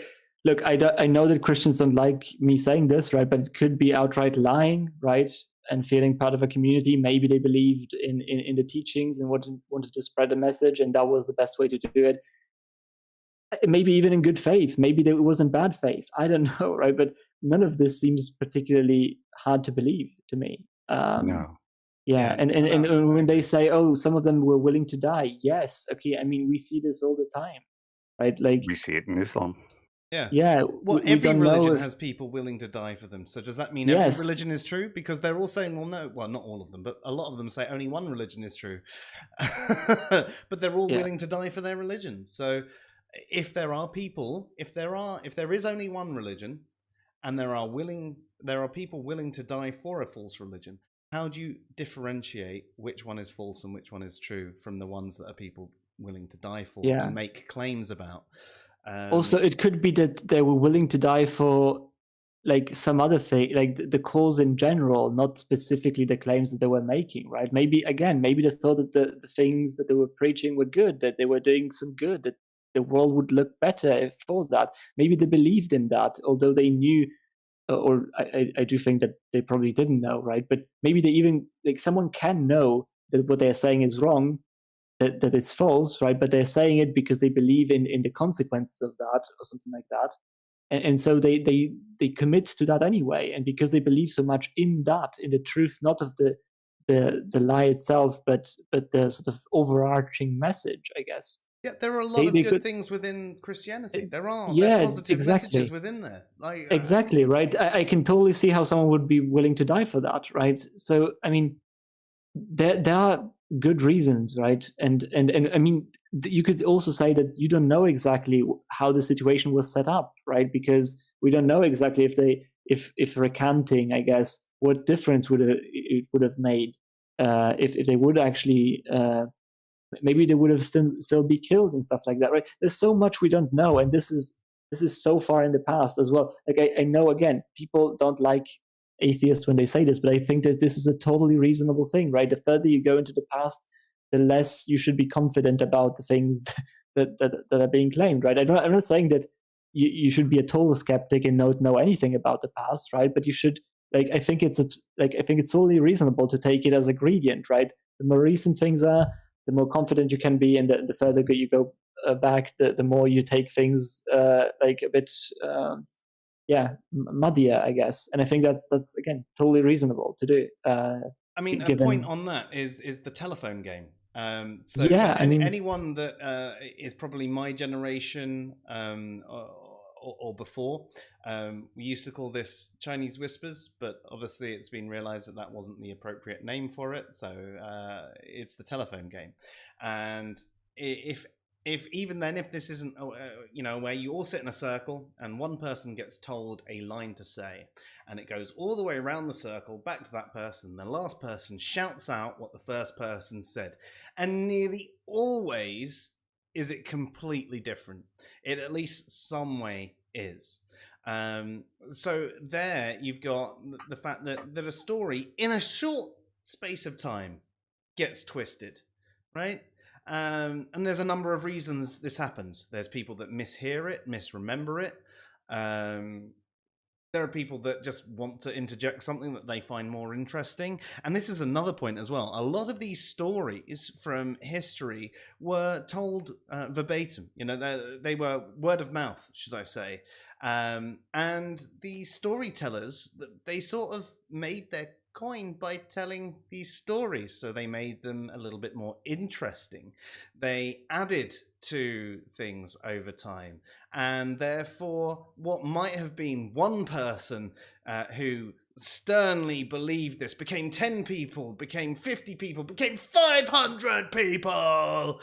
500 people can't be wrong. Yes, story, believe me, leave a coin in my jar. These sort of things happen. It's completely within artistic license to do that. And then by the time it finally got written down, it was like, what's that? How many people? Yeah, okay. Yeah, cool. And what happened? Oh, he rose to the heavens, did he? Rose to the bloody heavens. He wasn't just tired and he got up, right? He bloody rose to the... Okay.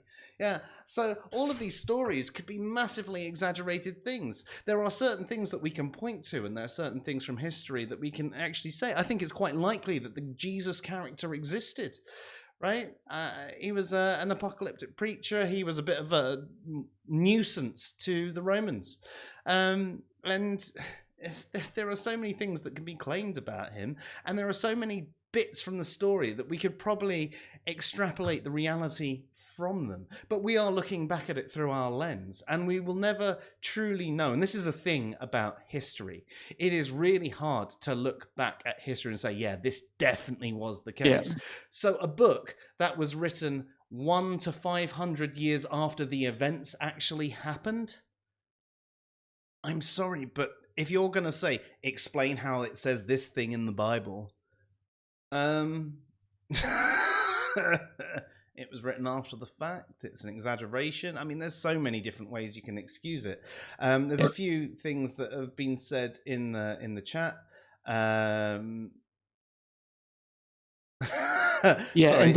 Sorry, go for it. I'm going to. Can I ask what the question was quickly, just so I can formulate it? Oh.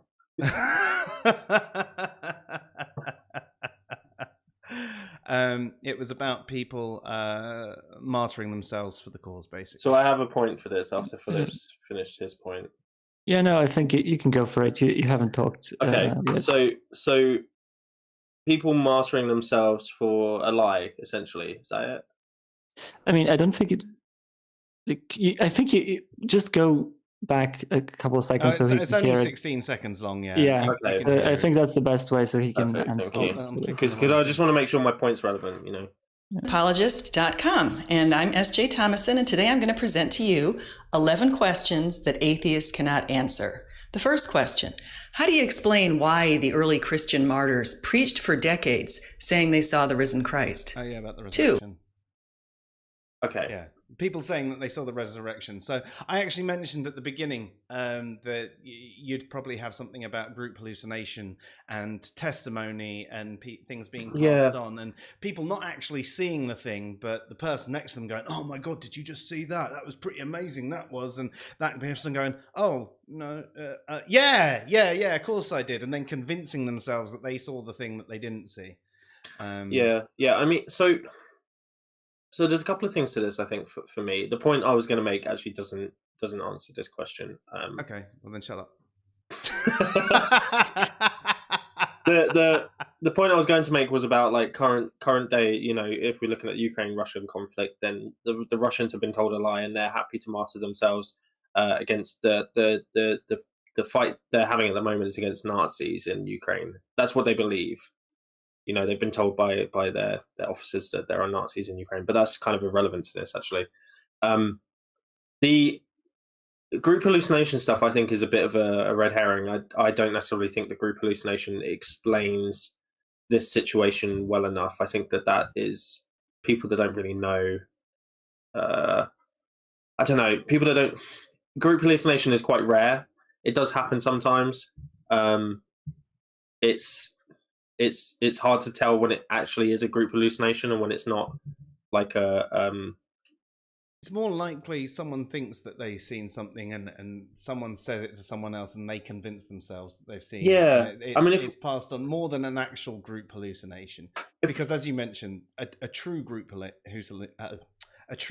hallucination is a very rare occurrence, but it is quite likely for people in a group to convince each other that they've seen something that they haven't. They haven't, quite seen something, and they buy into each other's bullshit, basically. Yeah, and I mean, I'd turn to two things for my answer for this. The first thing is hypnosis, stage hypnosis.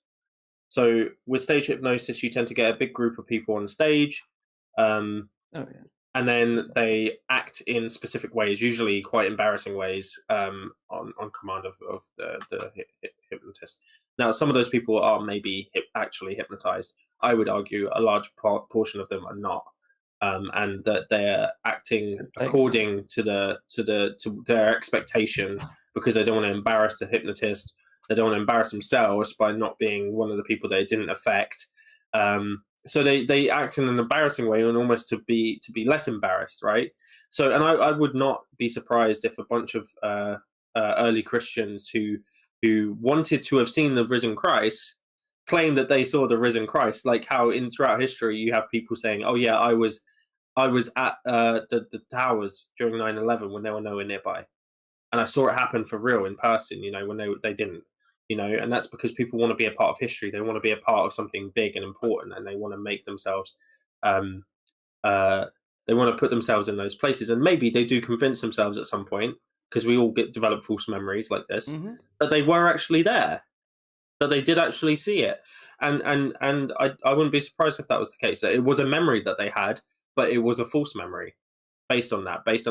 It started out as them not wanting to be embarrassed, but subconsciously, and acting in that way. The other thing I'd bring up is to justify that is the way that you see kind of like New Life, like charismatic churches, where people speak in tongues and start to have like kind of like the Holy Spirit run through them, and they start having things that look like seizures and stuff. Now, as somebody who's witnessed actual seizures and actual, well, I guess, you know, in terms of whether it's a seizure or not, it resembles to me what people think a seizure looks like, and they're trying to recreate that. So when I watch these videos, I don't see a bunch of people actually having like energy put through them or something like that. What I see is people acting in a way that resembles that. And you can see it like when they fall over and stuff, or when they're on the ground, they don't do anything that puts them in danger. They put their hand down before they land, stuff like that, right? Yeah, but that's God protecting them, man. Well, yeah. So I think a large part of it is almost like kind of subconscious clout chasing. I think a large part of it is, as you said, Joe, how do we know that early Christians saw the risen Christ? All the Bible and stuff was written much later. Like the earliest, Wolf said the same thing himself, saying, my years. answer is that they didn't make the claim. Only people say that they made the claim. Well, and also, like, I'm sorry, but early Christians did, as far as I know in the Bible, early Christians didn't do that. It was a few disciples. It was only a few disciples that saw the risen Christ, and then reported it to other people. That's my knowledge of the Bible, but I might be wrong, and I'm sure I don't want to. I think J. Thomason, as a Christian, may know the Bible better than I do, but I didn't think that I don't see why early Christians would have seen the risen Christ. I would have thought it would just been those disciples that it mentions that he visited. But that's yes. It's also worth keeping in mind that these people thought. I mean, there's actually quite good evidence to suggest that these people thought that the apocalypse was imminent, and so that dying was a matter of just a few years or something like that, right? So dying for the cause wouldn't be particularly painful if you think that the world is going to end anyway. Not to mention the fact that, I mean, we see people even suicide themselves, let alone just martyrdom, right? They just kill themselves because they believe that, like, I mean, Heaven's Gate and stuff, right? People killed themselves because they believed that there was, I think, some kind of alien spaceship or sort of or something like that awaiting them, right? So they mass suicided themselves. So it's not like uncommon to see these things throughout history. And I know that Christians dislike, and they say that all of these are trying to explain away the evidence, right? And just ad hoc things. But honestly, like, the claims that are made here seem to be perfectly explainable in these terms, and I don't see any tension with this. And yeah, sure, I mean, you come up with these explanations because you need to explain, the events somehow. But I don't think that you need to have like one answer that explains everything, or like a precise account of everything. Otherwise, it's ad hoc. Because, I mean, we don't know exactly why this happened, right? As we don't know many other events in history, why exactly they happened. And all of these are plausible hypotheses, in my opinion. And I don't see a good reason why I should sort of be thrusted towards believing that this actually happened. Yeah, Cool. There's multiple explanations for why they might do something like that don't go against our background knowledge that people can rise from the dead. Yeah, exactly. Yeah. And I mean, some apologists also like to point out that some of these explanations as to why these things might have happened are contradictory. And yeah, I mean, yeah, that's true, right? Okay, maybe they're not both at the same time true, right? But nobody's claiming that, right? We're all claiming that one of these or a bunch of these, right, can explain these things. And of course, if we are opting for a bunch of these, right, then we're not opting for the contradictory ones, obviously, right? So it's really, I don't see any of these accusations as being particularly strong. At least they don't seem particularly strong to me. Yeah. No, That was a good quick fire round. Yeah. Yeah, my God, we're so so bad at being quick, aren't we? Yeah, which is sometimes a good thing, but most of the time, no. Just like to say hello to those who have joined us late this evening. So we just did Cameron Bertuzzi's 3 questions for atheists, and it took us almost 2 hours. So we've decided to also answer 11 questions. And we're going to try and go through these a little bit quicker. The short version of the answer for that one is there's multiple different answers. I'm just sure you wouldn't find them satisfactory in the same way that we don't find your answer satisfactory. There you go. And we're going to move on to the next question now. But yeah, I just want to say also... Are you joking? Are you joking, Philip? Seriously? Why did we even have you back on? Go on, Go Philip. ahead. Yeah, No, see, no, Philip's there was smart, so he has lots to halfway say, joke. unlike us. That was a halfway joke. Okay. Go ahead. How do you explain the rise of Christianity to between 5 and 6 million by 313 when it was finally legalized from such humble roots? 3. Well, how do you explain the rise of any religion? Well, actually, this Same is with an this interesting one. answer. This one has a really interesting answer. Christianity specifically was good at rising because it adopted the cultural norms of the groups it was kind of coming into. So that's why we have a lot of, like, in Notre Dame in Paris, for instance. There's stained glasses of the Green Man, Jack in the Green, and you have, like, kind of the Christmas tree and stuff. Like, not going into that whole it's pagan, Christmas was pagan, but they did take cultural norms from the societies There that was they always entered winter festivals, and adopted. that's Yeah, why exactly. you had the 12 days of Christmas, because But- in current culture you don't have 12 days of Christmas, do you? No. You have one day of Christmas. I suppose you have Christmas Eve and Boxing Day, but then you've got the songs of the 12 days of Christmas and so on. So, But I think, yeah, the that's a reason good way of saying Christianity, it. became popular is because it didn't try to change too much. It changed the right amount. It changed the background stuff. And also, the other thing with Christianity that was quite different from other religions of the time is that it actually kind of had a kind of like a hopeful, like, more hopeful message, I think, in its core, that people were spreading. I mean, there's obviously elements of Christianity that aren't like that, but it wasn't all doom and gloom. Like Jesus was a very hopeful and stuff. I think I need to go get the door quickly, so I'll be back in a sec. See you in a sec, Nick. But yeah, that's a good point. Do you guys have anything to add to that one, or should we move on? Yeah, I mean, I don't think I have. I mean, it doesn't seem a particularly tough question to answer, honestly. I mean, we see religions rise and fall all the time, right? We see a lot of competing religions that have grown, and presumably that SJ thinks are wrong. And so, in the same way that those continued to rise, in the same way, and Christianity could have just continued to grow. So I mean, I don't really see a I think particular it's a issue bit with of a this. bad question, really. Yeah, I mean, Yeah, you can there was just- some innovation, moral innovation in Christianity as well at the time. So that could explain some of it, right? Like the message of Christianity was genuinely pretty good, and I think appealed to a lot of people, especially sort of more common people that weren't wealthy, because it gave them hope for a better sort of future and justice and stuff. So I think that was very appealing, but I don't see why this would be particularly problematic, really. Yeah. No, I agree. All right, number 3. What powered inflation of the universe? 4. What was that? I didn't even hear what it. Powered What inflation powered the inflation of the universe? The Physics? explosion. Well, it wasn't an actual It's- it- explosion. No, It was yeah. an no, explosion.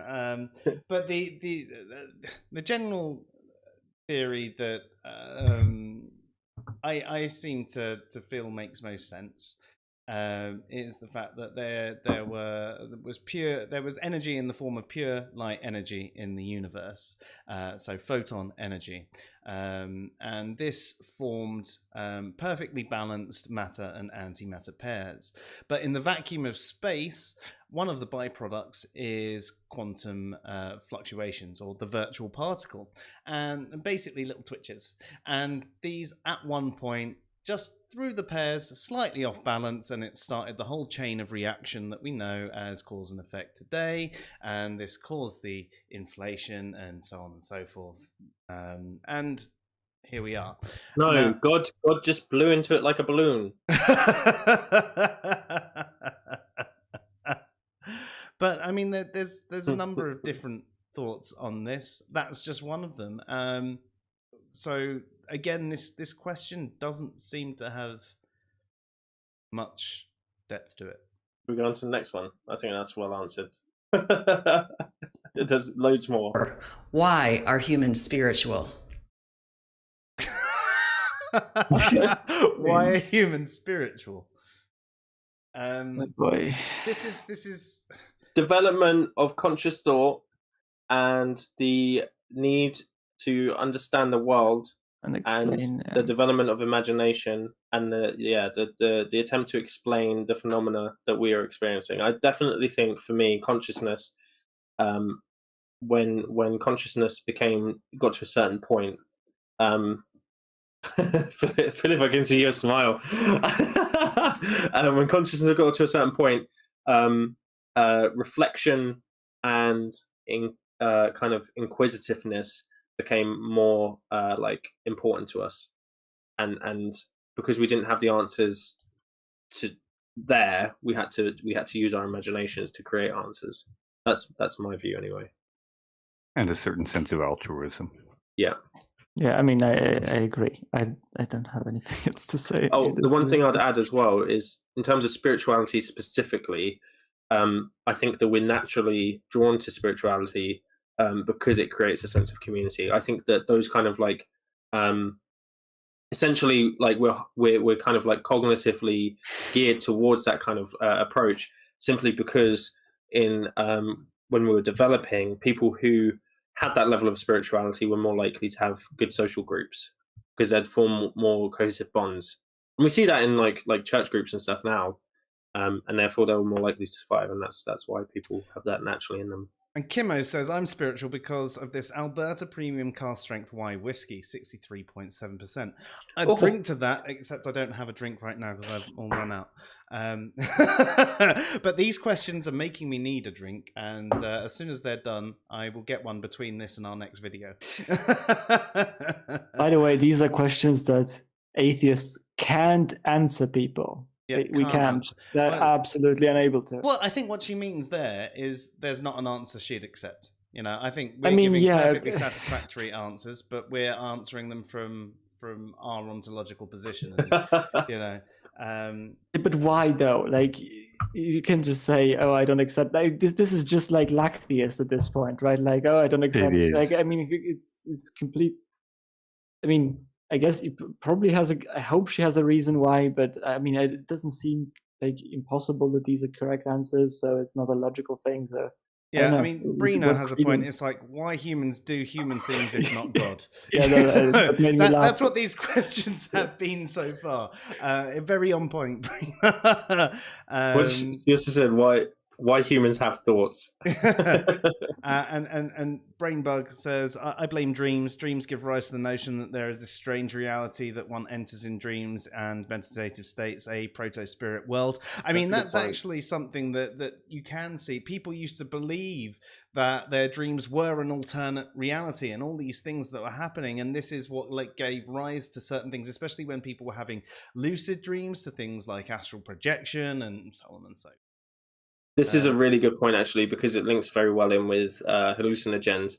When humans started taking hallucinogens, that feeling that Jordan Peterson basically says evidences the spiritual realm, essentially, is what he says. But it's not. It creates that sense of connectivity and stuff because it releases the right chemicals and that in the brain, like dopamine and serotonin and stuff like that, and gives you a hallucination that feels like a religious experience, right?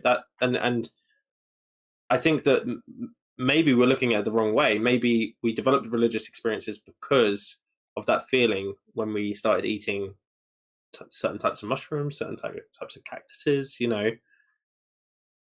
So I think drugs definitely aided in the development of religions. I think as someone that's done a lot of drugs, I agree. And I mean, like, it's also not that hard to get into. Like, I mean, if you see a plant and then you see you making something, a tool or something, I mean, it seems a pretty reasonable inference if you have nothing else to go off of that. If you made the hammer, then someone made the plant. Like stuff like this, right? It doesn't seem far-fetched to think something like that. Now, Cafe actually makes point saying that dreams are nothing compared to the phenomenon that occurs on, I don't know how to pronounce that, ayahuasca, or other psychedelics like DMT, psilocybin, etc. And that ties into the points that you guys were just making as well. And this is interesting because, Cafe, you actually are a theist yourself, aren't you? But, I mean, this is an acknowledgement. I'd love to have you on at some point, Cafe, to inform us of your particular beliefs and experiences. Because I think it'd be very, very interesting, because from all the conversations that we've had about your beliefs when we've been streaming, it's been very, very different to the average person. So if you're ever free, I would love to have you on. But anyway,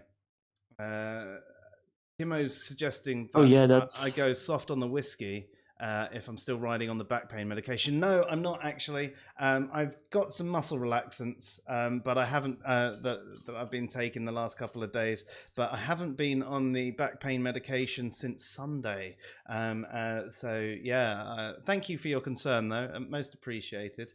But yeah, do you know what was quite funny though? Like I stopped taking the back pain medication on Sunday. And it was either Monday or Tuesday, I had a couple of glasses of wine and I was smashed. Apparently my entire tolerance was of the fact that I was on other medication that was just making it so I didn't feel drunk ever. And I had like a couple of glasses of wine and I was just like, whoa. But that's completely irrelevant to the stream. I do apologize for that segue. Brina had another great point about mental health issues, right? That if you don't know about is also unknown and unexplained mental health issues being explained away as supernatural phenomenon. Mm-hmm. Yeah, so, I mean, I think that's a great reason why you might start to think about supernatural stuff. And Luke's bitter that he didn't think of it. Yeah. But you know, is big enough to admit that.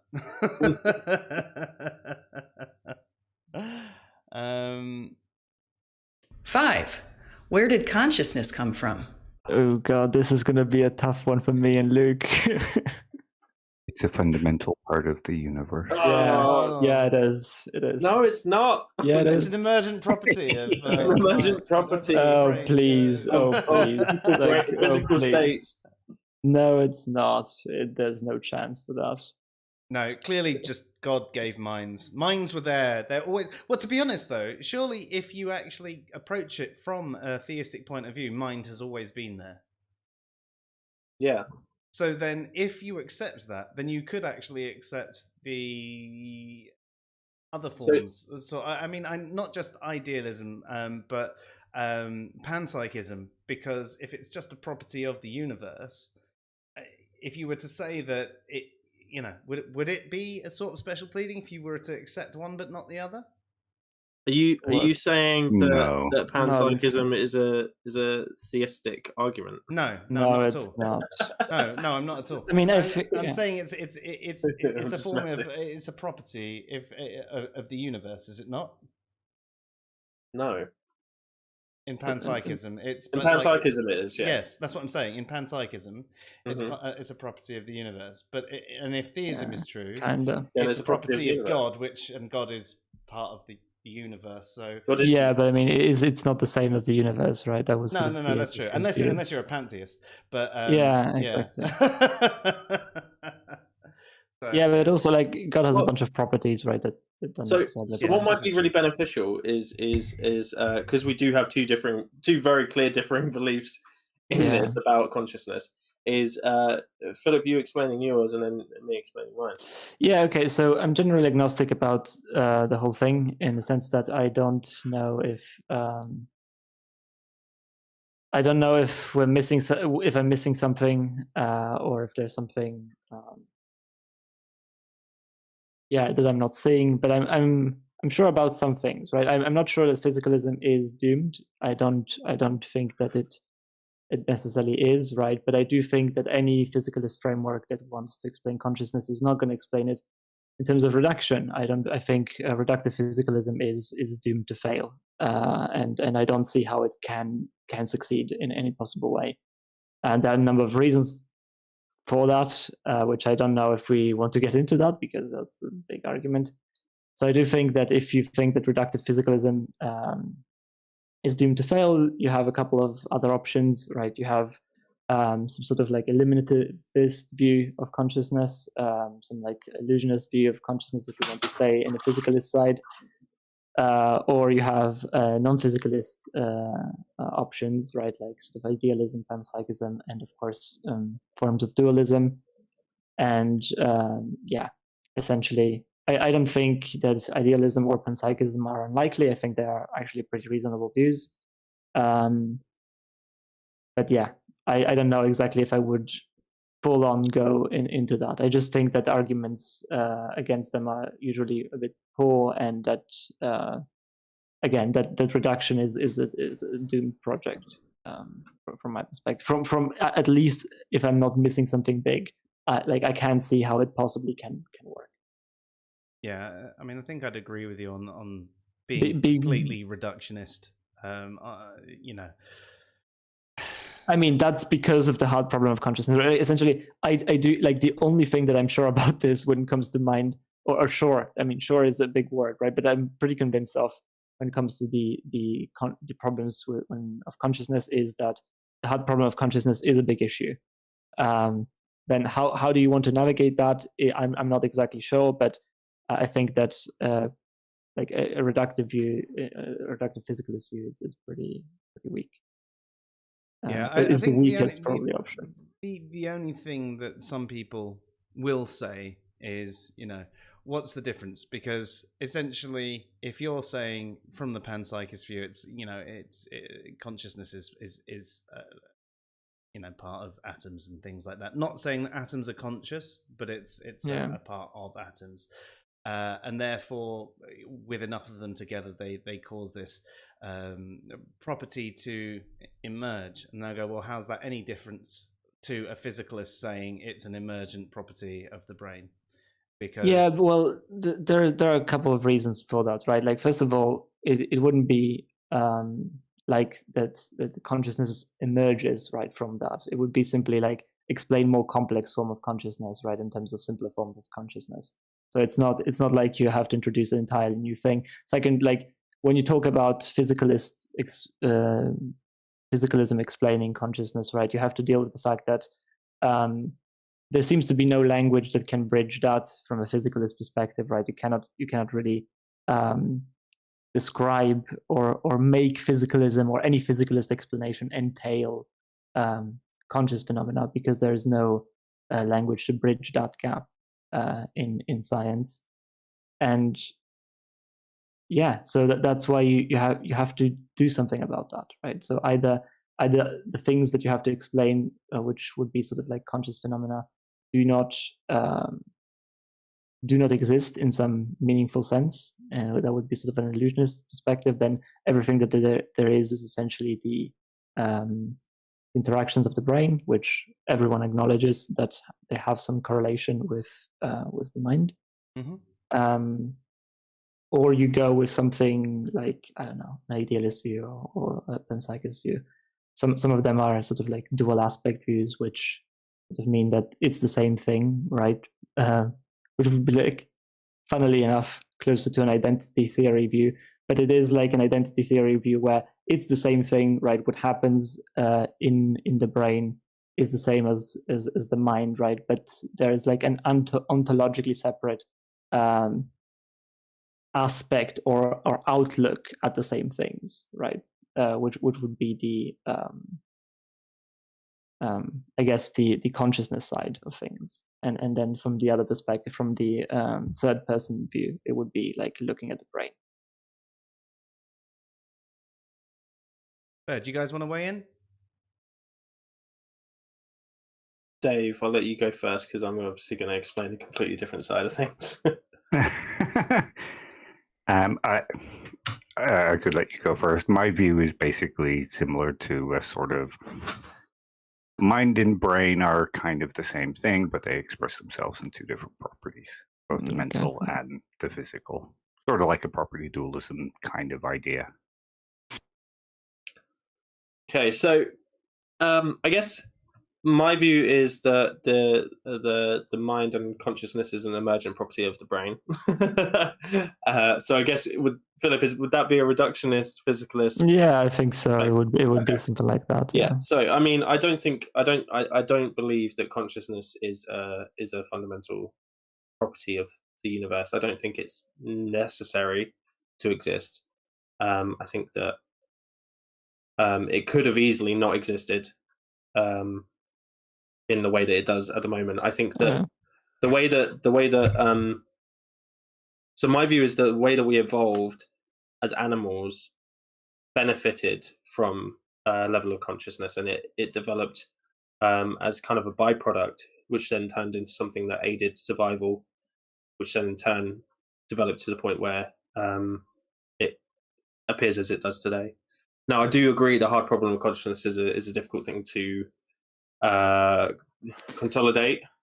I don't necessarily think it's something that's going to be impossible to consolidate at some point when we start to understand, because like things like lateralization of brain function and how like measuring consciousness has only recently, very like in the past like few years, been really kind of like looked into properly with things like TMS, which is oh my god, something magnetic stimulation, which basically shuts off parts of your brain. I can't remember the T.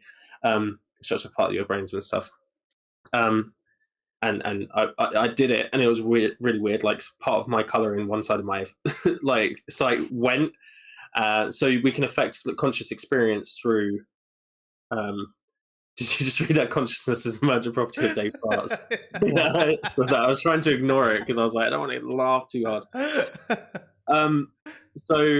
So our conscious experience can be obviously, and I don't think you deny this, can be affected by changing brain. Yeah, no, I don't think anyone denies that. So any view denies that. Yeah. So the thing is, the way that we understand consciousness at the moment from like a neuropsychological and cognitive psychological perspective is that it's a conglomeration of different functions that come together to appear as though it is one single experience. So there's different types of like consciousness. There's the sense of self. There's a sense of bodily space. There's a sense of your presence in an environment, which is slightly different to the bodily thing because it's not like your body, it's like you in the environment. And there's a couple of other things as well. If any one of these is not present or is damaged in any way, it breaks the entire kind of like perspective of a unique, like fully qualified like conscious experience. So like for instance, if somebody has a dissociative experience where they no longer feel like they're in their body, that experience of consciousness no longer feels right because they don't feel like they're in their body. They look like they feel like they're watching it through a screen or something. So then that affects every other aspect of their conscious experience. Yeah. Oh, yeah. The other thing about consciousness, which is really interesting, is it doesn't relate to intelligence. So consciousness and intelligence aren't linked in the way that lots of people think they are. Somebody who's conscious could be like having a completely detached experience from reality, right? So somebody could be in a coma, for instance, having experiences in their head as if they're in a real world, aware of their themselves in that world, and still be classed as conscious because of that awareness. So, like, I think that in order to understand consciousness, the important thing is the awareness. It's about being aware of yourself and aware of the experience that you're having. It's not necessarily to do with your awareness of the actual environment that you're in. If that makes sense. Yeah, I think it does. Yeah. So in terms of what like consciousness as we understand it now, and this is largely based on Anselm's work, that I've read a lot of recently, and the surrounding stuff that he's like kind of alluded to, and that is that we have like kind of a predictive brain that kind of layers over what we perceive, what we expect to perceive onto what our sensory input is telling us is there. Yeah. So and the relevance of consciousness, the reason evolution kind of went that direction is because in order to function, like, this is the idea, in order to function, and the problem with evolutionary psychology is always that it's back, what's it called, retroactively kind of like hypothesized. So you can't, it's difficult to predict it in the future. It's it's like, oh, we behave in this way because of this thing, but it's always like looking at our behavior now and trying to predict why that would have been the case, how we evolved through that. Okay, so that's always a problem with evolutionary psychology, and I recognize that. But the idea would be that we develop consciousness because being aware of what's in our environment and having this kind of predictive outlook allows us better to survive, because then we can like actually attribute meaning to things. Like, oh, there's something beautiful. I'm going to go towards that. I'm aware that it's beautiful, and that like I want to be in that environment. Yeah, we attribute meaning to relationships. We can socialize better because we are aware of ourselves, and that allows us to empathize.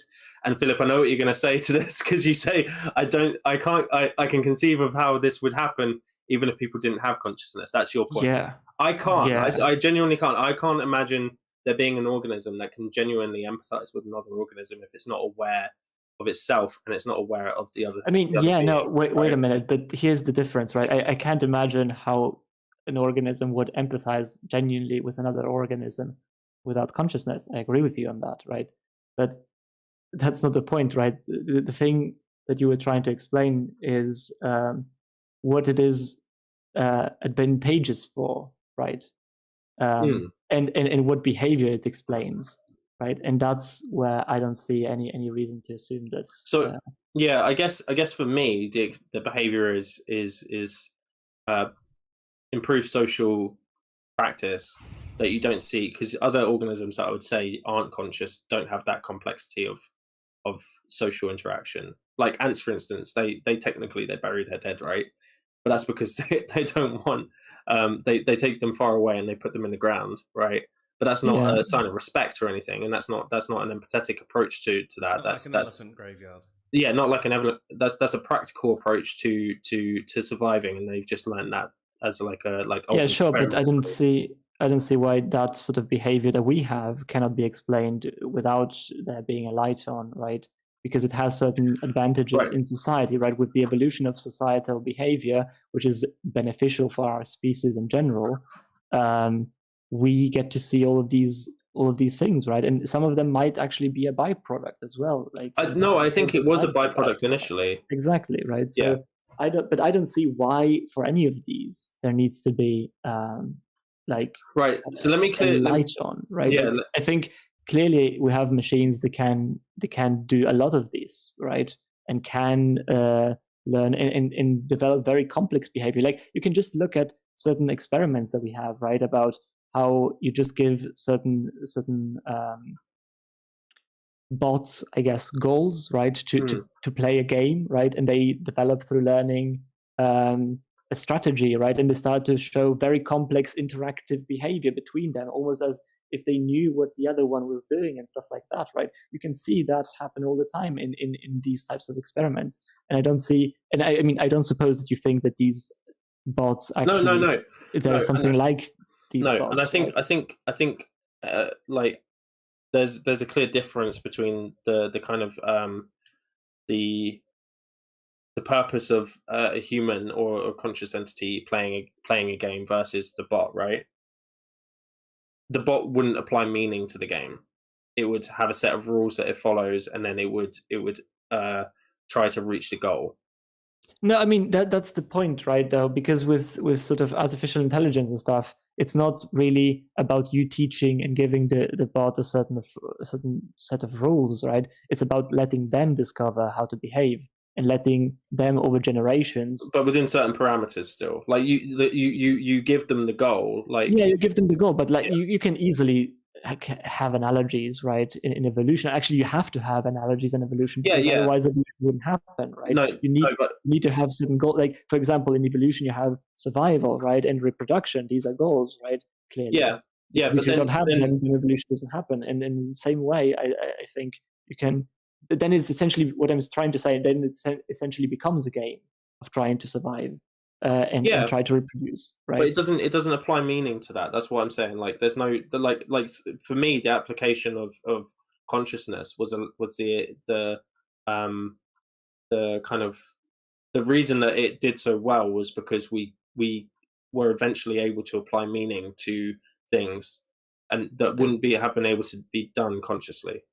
I mean, I'm kind of curious what it means to apply meaning to something. What do you mean by that? Like abstractions, abstract concepts towards. Oh yeah, but abstraction can happen without any sort of like awareness of anything, right? Like you can abstract lower tier variables into higher tier variables all the time. Like computers do it all the time, right? You have like, you can say that everything that the computer does is high levels of abstraction, right? You start with like very simple ones and zeros, and then you abstract further and further and combine. Yeah, I'm not sure we're talking about the same level, the same type of abstraction. I guess what I mean is like metaphorical and that, or like kind of like, how do I describe this?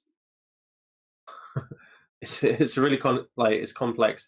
So the idea, like, so for instance, like if we feel like emotions, for instance, if we feel like an attraction towards somebody, that has a function, evolutionary speaking, right? Oh yeah, absolutely. Yeah. And that works towards a goal. Yeah. So evolutionarily, we needed to work towards that goal in order to achieve survival. So okay, go ahead. What awareness of ourselves allowed us to do was to apply, and I'm aware that there are probably unconscious creatures that do this as well, right? But that's not. I think. Yeah, I'll get to the point. So just bear with me, because I'll get to that in a second, right? So in order for us to successfully do that, we evolved, and I think this was a byproduct, the capability to apply a meaning to that feeling, love, stuff like that, yeah. Which is why it worked for us, because we could like kind of go, oh, that feeling feels this way. I'm in love with this woman, and then we allowed us to kind of have more complex approaches to that and more complex interactions with that, and that aided our survival. Now it didn't happen with every organism. That didn't happen with every organism. Like for instance, like there's creatures that do the same kind of thing. They have sexual kind of reproductive processes and aren't necessarily conscious. So I don't think it's necessary, because I don't know if we're using consciousness the same way, right? But do you think that it's like something to be an insect, essentially, right? No, I don't. Okay, so they have similar drives, right, and instincts, and then they want to reproduce and stuff, right? And it's not like anything to be them. Yeah. So what I'm saying is, it's not necessary for an organism to be conscious in order to achieve that goal. Yeah. But it developed in mammals specifically, and other, like, I think like birds and stuff as well, potential some birds and some reptiles as well, as a way of improving that as a byproduct. Yeah, but I don't see how it. Like, I don't see. Maybe it's not necessary. I understand. Yeah. I understand that it's not necessary, but I don't see even how it, like, why it needs to exist in order to improve anything, right? I think the way we behave is just a slightly more complex way. Well, no, slightly more rationalized and socialized way of how ants and bees behave, essentially. Yeah, and I agree with that. I guess. Yeah, that's and so I don't see why. I guess what I'm trying to say is I don't see why, like, being like something, right, is an aid to that, or aids this in any way, right, or makes it better. And I think that a lot of this meaning that you're talking about can be had perfectly well if just completely. I would say as well. I would say that most organisms aren't conscious, and therefore what we expect is true, that consciousness doesn't aid most organisms, right? Yeah, I think it doesn't have any. I think consciousness is completely out of the causal loop in general. I don't think it causes anything. No. For animals that started developing consciousness, they were able to use that in a specific way, which allowed them to survive better. Yeah, I don't see that. well, that's the explanation, though. I think that's if you don't see it, that doesn't mean it's not. Yeah, I mean, I guess that's true, right? But I like in order for it to be, like, I guess, explain anything, it would need to be the case that there's certain behaviors, right, that we see that you can meaningfully say, well, because we have lights on, right, these are better. And I haven't seen any of Well, that. all animals that are conscious tend to be more likely to be to look after their young. They're more likely to have like emotional attachments to other animals that they are involved with, stuff like that. Okay, but like, why can't that just be a complete, like, I get that probably these animals are conscious, right? But what I'm trying to get to is why can I mean, I'm not trying to turn this entire stream into a debate about No. consciousness, which it is. We could probably have one doing. there. Yeah, we should have a conversation at some point. But I guess what I'm trying to get to is, I mean, these, if you want to say, right, that treating your kids with kindness or something like that is beneficial for evolution, right? Then I don't see why, having the light on is necessary for that, because it just needs to be a behavior that is encoded either in genes or like just completely going on in the dark, right? It is passed on generation and reinforced generation by generation, right? Without there being anything in terms of, lighting up and being aware and anything of that, right? It just needs to be a behavior that is passed on and enforced through interpersonal things. And again, so I guess if we think about echolocation, so yeah. Bats have echolocation, dolphins have echolocation, and they work differently. Yeah, they're not the same. They don't use the same tools for it. Like dolphins have massive ears in order to echolocate, right? Yeah. So my view is that there are organisms that survive pretty well in terms of like they have rudimentary social structures like ants, and they don't necessarily have consciousness, and we see that. There are also animals that developed consciousness, and it aided them in a different way, but sort of similar way, their development in terms of social structure and stuff. So it's not necessary, but it is like a developmental route that would happen. We would expect to see. So, for instance, like if in a conscious animal, we would expect them to have good empathy skills because they can think and be aware of what another animal would be thinking. Yeah, we wouldn't necessarily think about that in unconscious animal. But look, I mean, if you like good being able to tell what another animal is thinking, I mean, I think that's a requirement for for complex social interactions. Sure. Okay. Fair enough. Right. But I think it's perfectly easy for a computer to be able to simulate another computer, for example, right? And to be able to predict roughly what another system will do. Heck, I mean, the computing systems do this all the time, right? When they try to, for example, in a robot fighting and stuff like that, or if you put a computer algorithm against another designed computer to do it that algorithm, way. They're not naturally occurring. But I mean, they're not. Guys, yeah. I'm going to stop you there. I thought you guys were coming to an end. No, that was a good. That's a good start. Right. I'm just going to say one last thing. There's 11 questions that atheists cannot answer, and there's been a hell of a lot of answers. Yes, we don't have anything definitive. Yes, we don't have an easy. Well, there's at least two answers. But there's at least two answers there. And I will tell you this, right? My answer on this particular one is I don't know enough to give you a good answer. So there you go. I am an atheist that can't answer this particular question. I will defer to. I mean, I can't answer it either, right? I can't answer it either, but I don't think that this in any way, shape, or form indicates or only theists can answer this, right? No. They're perfectly reasonable answers, even if you're not a physicalist, right? They're perfect. Like, heck, most panpsychists are atheists, right? Yep. Like, it's absolutely absurd that this would be sort of considered like a knockdown thing that only theists have an answer to. But yeah, I'll save the rest for a conversation on consciousness. Yeah, definitely. Let's move on with these questions, and then I'll get myself apologies. 6. How do you explain what some have called our sixth sense? 7. Oh my God. What? How can you explain a sixth sense? I'm really sorry. Is that what she said? Sorry. Yes. Well, there's like 11 senses. So there you go. Quick answer. Look, I'm really can sorry, explain it SJ. pretty If well. you come across this video, SJ, I don't mean this like I don't know, but these questions just seem so, I don't know. Yeah, so I mean, I if can we explain were it very to well. if we were to be charitable here, if she's Yeah, talking that's fair. about the sixth sense in the sense of seeing the dead and things like that, Is it or is it just like intuition? I was thinking more intuition. Yeah, me too. But then I mean, that's the answer, right? Intuition. evolved trait. Like, there you go. Intuition that sometimes works more Yeah, better it doesn't than you always expect. work. You just tend to others remember gets- the times yeah, that it works more often exactly. than not. It's the same sort Yeah. of thing like with deja vu. You have a dream, you have a prophetic dream, but actually what you remember is the one time your dream came exactly true and not the 100 or 1,000 of other times that your dreams just didn't happen to.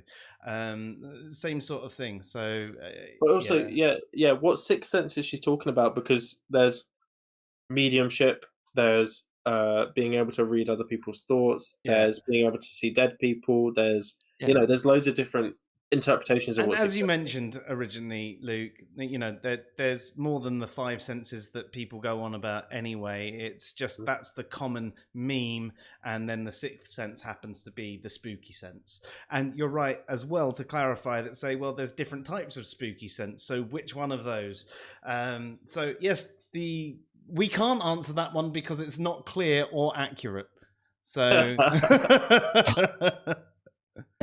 How did the Earth overcome what MIT and Stanford physicists call statistically miraculous odds to have habitable conditions?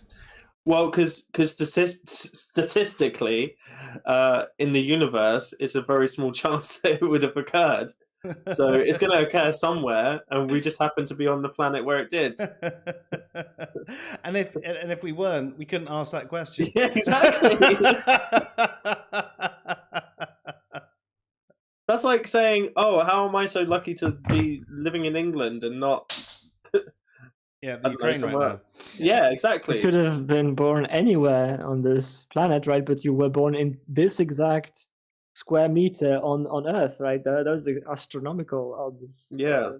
Well, yeah, and in fact, I worked out, I did an article where I worked out, and this was basic statistics of the probability of the average person being born.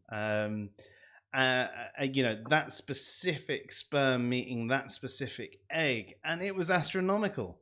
And these were general figures. These weren't taking into account all the all the other factors that are just attributed to life.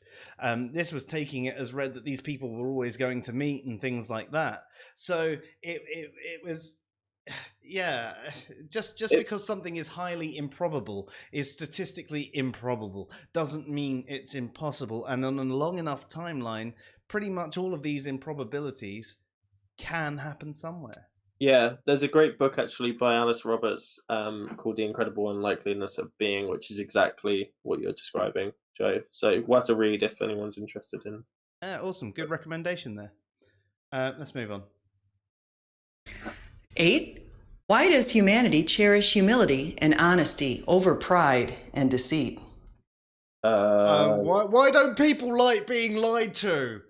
I don't know if it does, actually. Yeah, I was just going to say the same thing. It actually doesn't. That whole humility thing has sort of been ingrained into many of our cultures through Christianity being a dominant religion.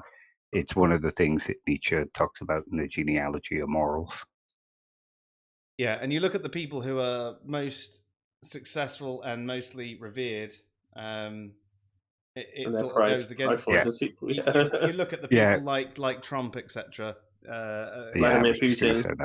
Yeah. I mean, what was the other one? It was humility and honesty was one that is in honesty. It was like, well, it's kind of obvious why people don't like being lied to.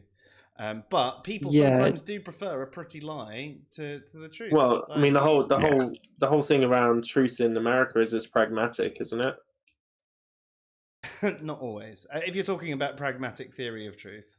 Yeah, pragmatic theory of truth. Yeah, it's pragmatist. They genuinely are pragmatist truthers, aren't they? Well, I think that again, it depends. But yeah, could be. But that was like one of the reasons why Trump is like became so popular, is because he rather than give it, like, for instance, the whole thing around if we don't test, then cases don't go up, right?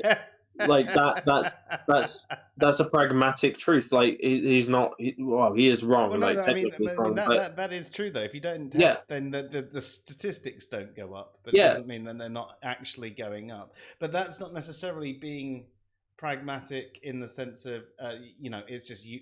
I suppose in some senses it can be regarded that way. well, it has utility. It has utility because Yeah. because for the society to economy run and- appropriately. Yeah, exactly. For Yeah. society to run appropriately, they need to believe that COVID isn't an issue, and in order to do that, they need to believe that testing increases the cases. This video is kind of proof that people don't prefer humility and truth. Wow, that was a roast. I mean, I think it's just obvious why people perish. Honestly, like you can cash it out in consequentialist terms if you want to. Right? Like because it has more utility and increases in general well-being in society. Easy, like I don't see why that's. It's not a difficult question. Yeah. I mean, we prefer Nah. truth because it can create medicines that heal us. Yeah, exactly. Stuff like that. Why do almost all feel compelled to do what's right by helping neighbors? That's not true. That's not true at all. Has she never lived in a ghetto that has a lot of gangs? Has she never lived in America? I mean, there are certain things to society. I mean, from an evolutionary perspective, helping those in our tribe is useful to us, but it's not necessarily your neighbor, because your next door neighbor might not actually be part of your tribe.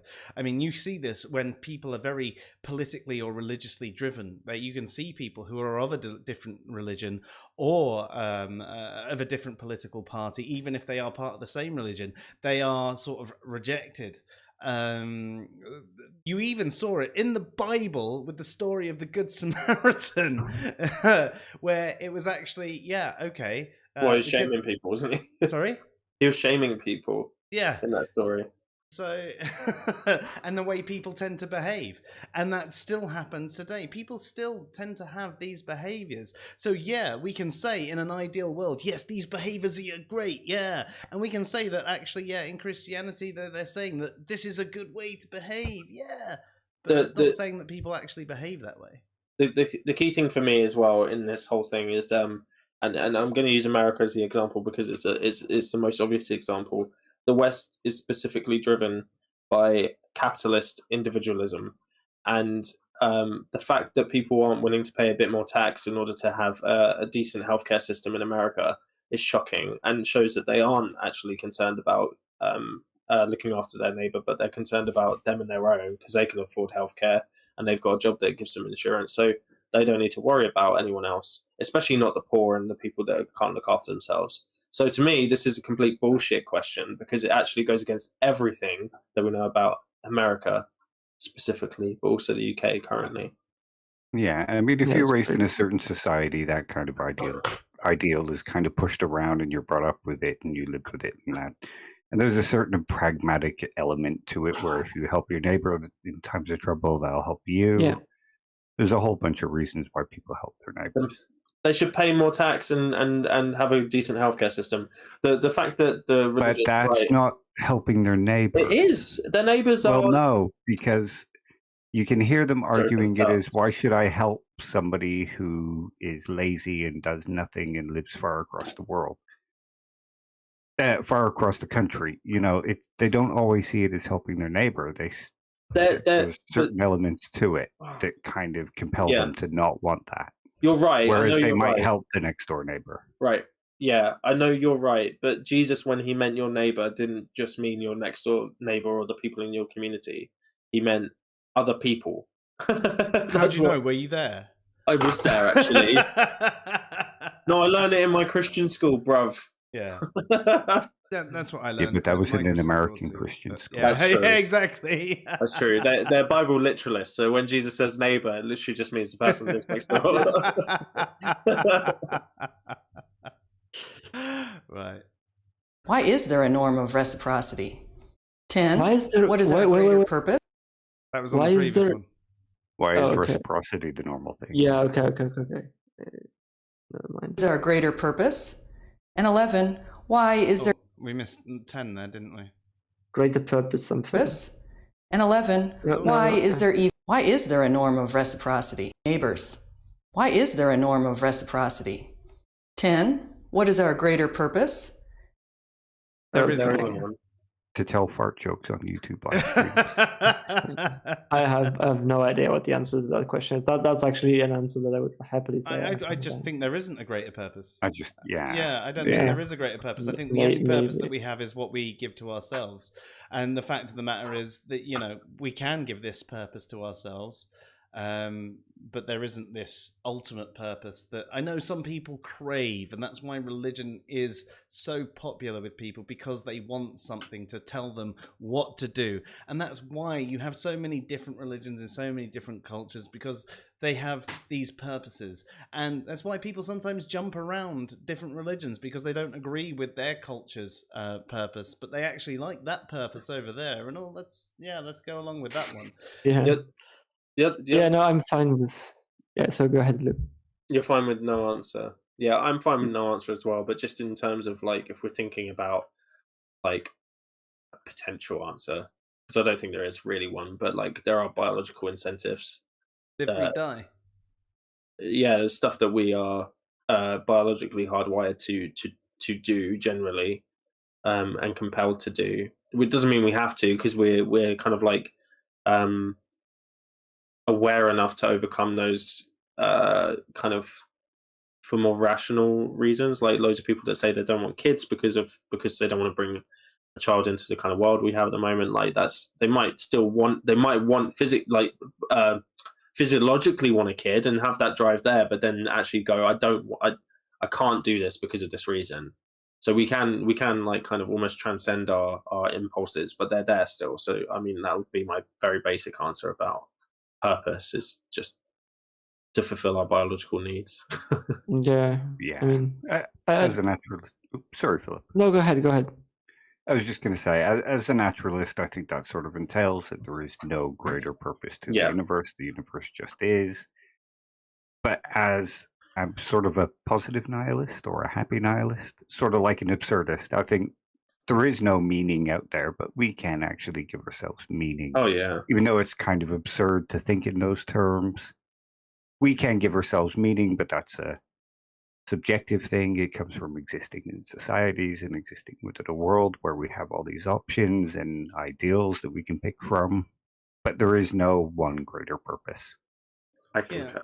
And I think this ties in, and Command Cyborg says, is that purpose derived from the pattern-seeking brain? Which Probably. I think I'd say, yeah. I mean, we see these things, don't we? So, yeah, short answer for you there. Yes, I think so. Right, her last one. We did it. And 11, why is there evil in the world? Oh Thank my you. God! Because really? of God Really? created evil, and Wait, actually, is this serious? Oh my God! Really? So I mean, it depends what you mean by evil. If you're talking about evil just being immorality, well, because I think that's a good answer. That's a good question to throw back, though. Surely. Yeah. Do you mean evil as immorality, or do you mean it's a more evil important as question in under theism than naturalism? a demon, think type evil? Because I don't think there is that kind of ultimate big bad Satan and a demon type evil. I think that we have immoral behaviors though, and there is those sorts of things, and why? Well, people are dicks, man. Yeah. I mean, no, this is so easy. First of all, if she didn't even say why is there moral behavior or morality, right? I think that would have been a better question, honestly. I think that's a much better question, right? You can still answer it, right? I don't think it's particularly hard to answer it, right? But that's a much better question, because if you just say why is there evil, right? And let's suppose that sort of seems to assume that some form of moral realism is true or something like that, or that it has some meaning to say that something is evil, right? And if you're already granting that, right, then it's absolutely easy to answer that as a naturalist. Actually, that's the easiest thing, right? Because the universe doesn't care, and that's why we have all of the evils in evolution, right? because there's nobody there to stop that, right? Because it's just stuff that happens, right? Because it's a cold universe that doesn't care about us. That's why we see all the natural evils. That's why we suffer. That's all. Like, that's why this stuff is happening. Like, actually, suffering is built into the very process of evolution, right? Because you have predation, right? You have to survive, all of that, right? Yeah. So it's absolutely trivial why there is evil, right? It's absolutely not surprising that we see evil on naturalism. Same thing in terms of like acts of evil as well. There's plenty of really good psychological and sociological explanations for why those things occur that make perfect sense, that don't require that actually make more sense than, like, like if we think about the abuse in the Catholic Church, that does not make any sense theistically. Like, right, but psychologically and sociologically, we can explain that very easily. Oh, easily. Like, and I know that a lot of Christians are just going to go, oh, that happens because of sin, but that's not a goddamn answer, right? Like, you have to look at it like as the whole package, right? You have there a being that that presumably intervenes, right? At least according to some people, right? Or could intervene in most conceptions, right? And so the question is, even if sin is there, right? That's not an answer, right? If you have someone that could just prevent that from happening, right? And then the answer is to the entire system of the thing. It's not that if you have like this weird thing within the system that doesn't answer it, right? Because the overarching considerations are sort of dominating over that, right? Because it's still true that you have an agent in this case, that is God, that could intervene in these instances and could make the world differently than it is, because it has all the power it needs. And then the question is, why doesn't he? Right? And it doesn't matter if you just say, oh, because of sin. That's not a goddamn answer. And I hate when Christians bring that up.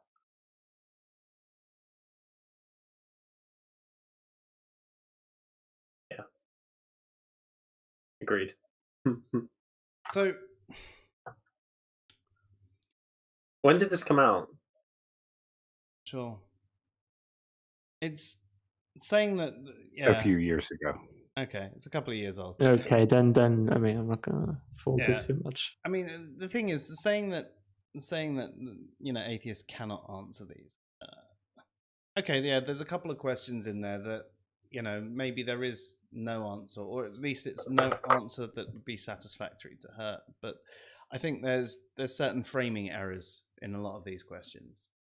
There's certain ways that we go, well, for example, that question on evil, you're presupposing that there is this ultimate evil in the world, and things like that. So I don't know. Hopefully, if she does another one in the future, the questions will probably be a little bit more well thought out and less attempts at. She's got another set, 11 more questions. Ah, has she? So from the same year, yeah. But I've just noticed she's also turned comments off. Maybe there was too many. There were. Yeah, I mean, these were pretty bad questions in my opinion. Like, I don't mean anything personally against SJ, but these were really, I mean, at least they were terrible. I should have watched it first. Especially the last one. Like, the last one was really bad. I just figured she answered our question, so I'd find some from her for us to answer. That makes sense. Yeah. Oh no, sorry. The other ones are not from. Sorry, it's someone answering her questions. Oh, okay. Yeah. That's all right. I mean, hopefully in the future she'll do some more questions and they'll be better, because I think like the answers she gave to our questions were actually quite good and well thought out, and I think that perhaps that she was at a different place a couple of years ago, and she might have been in that space where she was looking for those gotchas, whereas now perhaps she'd look back on these questions and cringe herself and going, there's probably a reason. These? Yeah, I don't turned off, right? I don't think that's the case.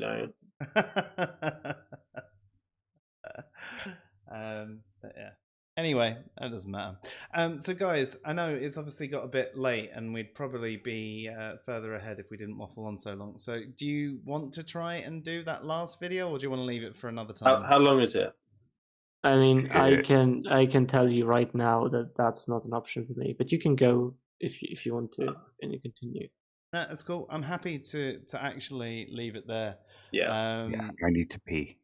Yeah, I need a pee and I need a drink and I'm hungry again. I'm hungry again. Oh my god! I just looked at the time. Yep.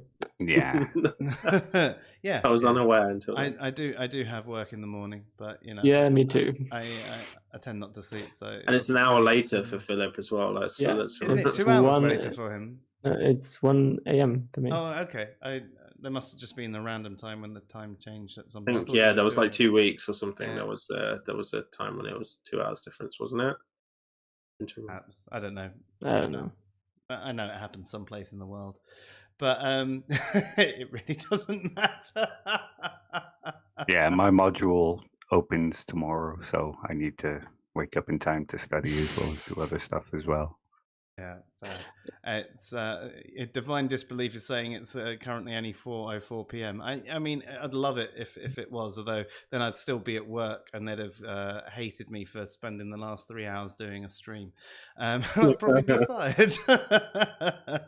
But anyway, thank you everybody for joining us tonight. I hope that you've enjoyed the chat. I apologize for the problems right at the beginning.